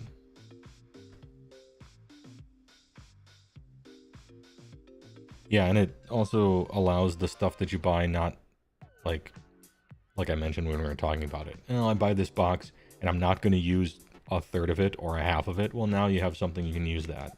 If you're interested. If you're not interested, then you still don't give a shit, but... Fun fact, apparently pulling yourself up by your bootstraps is impossible. Yes, that's the etymology of the term. Is to do something, to be told to do something that's impossible. The whole point is that teamwork is the way everything shakes out. The saying eventually got adopted by, I don't know, some unbelievably stupid politician or whatever, and used it wrong, and then it kind of stuck. But it's still low-key funny every time that it's voiced by somebody who's trying to be serious, at least. Because you can't. There's a lot of things working against you with it. But such is the nature of public discourse. Yeah, there's no list building aspect. So it's a thing you think will feel samey if you only own 1 or 2 armies. I think so too. But maybe that's fine. depending on what position you're in. Hey, I'm gonna play Age of Sigmar. And then 2 weeks later, I'm gonna play Age of Sigmar. And then, oh, there's some new, I'm gonna go on a Sunday to the local store and play Spearhead. And then next week back to AoS. So it might be that, I think what they imagine is that that's how people will treat it. I don't know if that is, but. Beer and pretzels, no list building, roll some dice.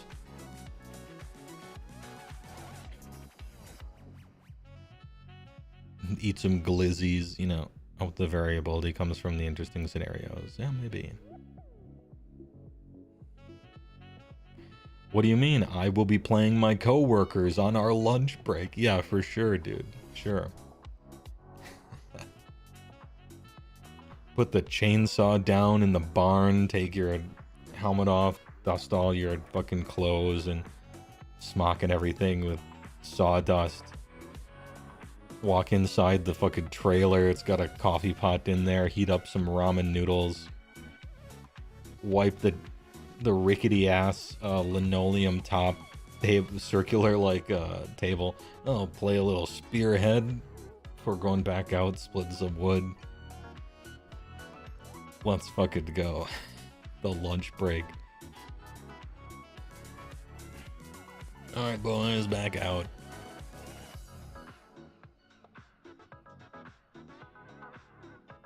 Yo, did you miss the news? Don't worry about it. But also, yes. Can't wait to see Spearhead tournaments with drinking game rules on the Friday night of a GT. No, it's going to replace Commander? Hey, still bring your Commander decks. Chill around. Have your 2K army for tournaments. You'll take a while to get your second army to 2K, so you can just Spearhead until then. Yeah. Just spear them heads. HeyWoah only plays big boys. He didn't know about list building before. I have meticulously crafted this only big boys army. It took a lot of effort and time to get to this unbelievably simple ass army. Let me tell you, it looks easy, but you might be surprised that it's just about as easy as you thought. It's just all the other options are even shittier. What's the cutest spearhead you can use to trap your girlfriend into the hobby? In my experience, you might be surprised about what a girlfriend might consider cute, or even what they're going for. In my experience, I mean, you know what your GF likes, you know what your Guardian Force likes, your gluten-free, you know, your girlfriend, you know what she like. Well, I hope you should know. You're in a relationship with her. I could talk about, in general, demographically, women tend to prefer Seraphon and Sylvaneth. More monstrous, kind of, usually like monstrous, but also tiny. They like Gits as well, you know.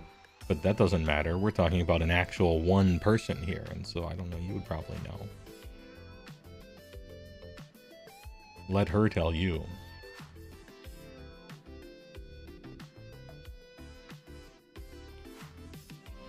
Ahem. I don't know. In a relationship, even though I'm a hermit who lives in a forest, I have no relationships, okay? I typically use what I try to do is, there's this like cheat code, and it's just straight up asking people, right? You junction to your GF? Well, of course, yeah. Junction Waifaga to strength. Make sure you got at least Aura equipped, or you're at a low life bar, so you can do that Renzo Kukin every single turn. Maybe a little rough divide.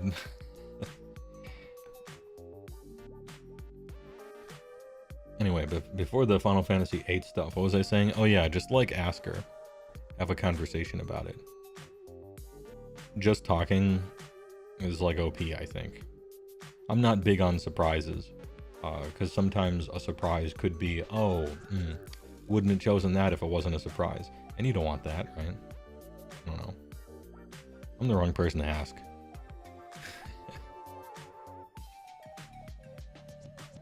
Of the 3 women you have played or met at GTs, Doc or something, Death has been the most common. Flesh Eater Quartz, common. Maybe. I don't know that I've seen Doc. No, I have. Yeah, there's been one. But yeah, you probably don't date the average conglomerate statistical girl. You probably date a particular one. And so, I don't know, ask her.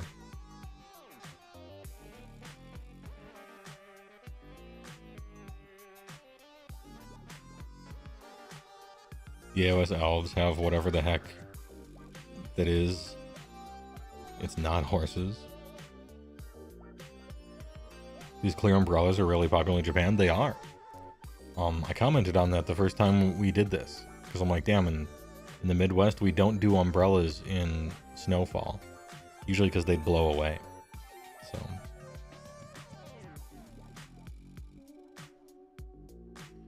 Your wife likes Seraphon? Dinosaurs. Girls seem to all like the IDK turtles. I don't even know if that's a girl thing. Deacon turtles are just straight up popular. In general, right? And I have to admit they look cool. Your fiance loves Nurgle, Skaven, and Gloomspite Geats for what it's worth. Skaven? Ooh, Skaven's a red flag. Dating tips. Dating AoS tips. Playing Skaven. Not a deal breaker, it is a red flag.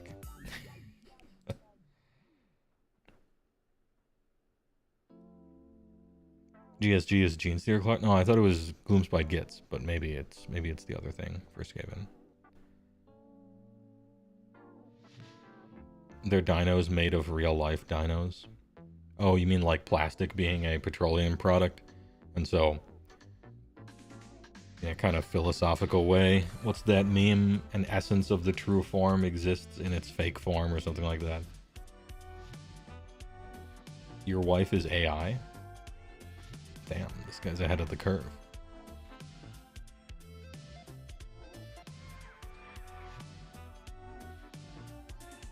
You like Soulblind Gravelords. Like the idea of being Neferata commanding legions of skeletons. Sweet. Maybe in all your IDK you already have a Spearhead, HeyWoah? Oh, maybe. Could it finally be time? Is it finally time? Wait, hold up. Can I scroll? Do we know what the... Hold up. Do we know what the Ignet Deepkin one is already? I think we do, right? Which prawn? I'm scrolling. Do I accidentally... Oh, it's the Vanguard box? Okay, hold up.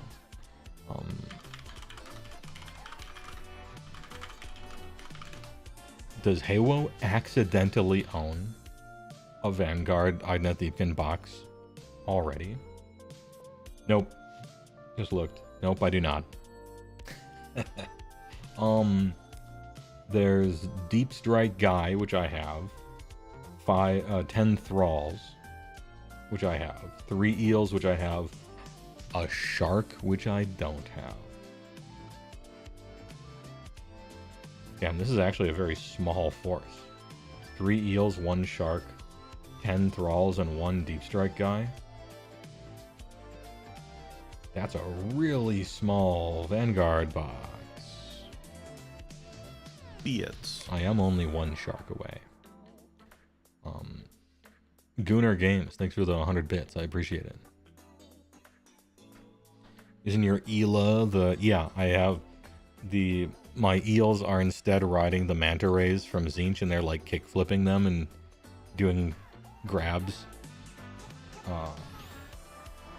I'd have to think about a custom shark thing to do, though. The Ignet Deepkin army is kind of like the 90s army. It's fucking rad. Neon pink and black tiger stripe, like Zubas and shit on everybody. Skateboarding. Black and neon yellow. So lame, but like leaning into it on purpose. Anyway. Someday I'll finish painting that. The Street Sharks, kinda, yeah. Zuba's game. The most comfortable. This is the post-news walk, Muadank. Yeah, I'm chilling for a sec. Now, the 90s era was extremely embarrassing, but not as much as the Jinko era.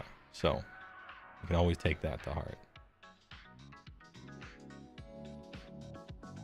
You wonder how they're going to balance Ogre Spearhead? Things about 900 points currently. They might stagger it in, perhaps. Although remember, a lot of these also have units that when they die, they get to come back to life. So yeah, slamming Capri Suns for sure.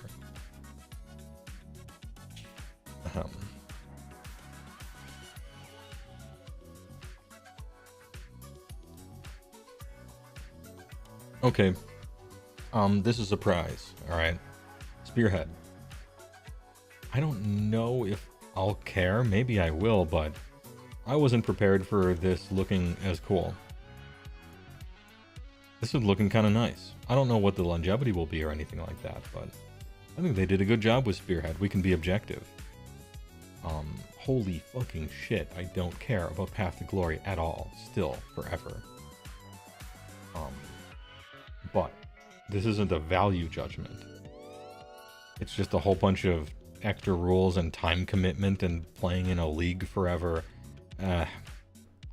I'd rather just, honestly, instead of Path to Glory, I'd rather just play like a fucking D&D game with those same people or something. I know that's unfair. But somebody will care about it. Anyway, chat. I'm cutting it off. I have to do it. I appreciate everybody being here for this and hanging out. But I'm going to take some more headache med. Tommy Hoyt. Oh, he's so brave. No, it's just, yeah, I thought there would be more news and stuff. I appreciate it. Thanks for watching. Oh, thanks for the 2 gift subs. Fingpat right at the end. Got him. Oh, I'm not going to sleep. I'm going to have a huge mod chat after this. I'm going to stay up until 1,000,000 o'clock. You know, things that cause headaches. Whatever. Yeah, no 4-hour walkies, face rune apologies. Phantom, thanks for the tier 1. Oh, they're paying me to make my stream longer by thanking them. Anyway, good work. TYVM, appreciate. Anyway, thanks for stopping by. I hope you enjoyed yourselves. I actually did. The buzzer beats. Anyway, I'm going to find somebody to raid. I appreciate the subs and the bits and the primes. Thanks a whole lot. Dude, Monday is going to be a sick stream, and I'm going to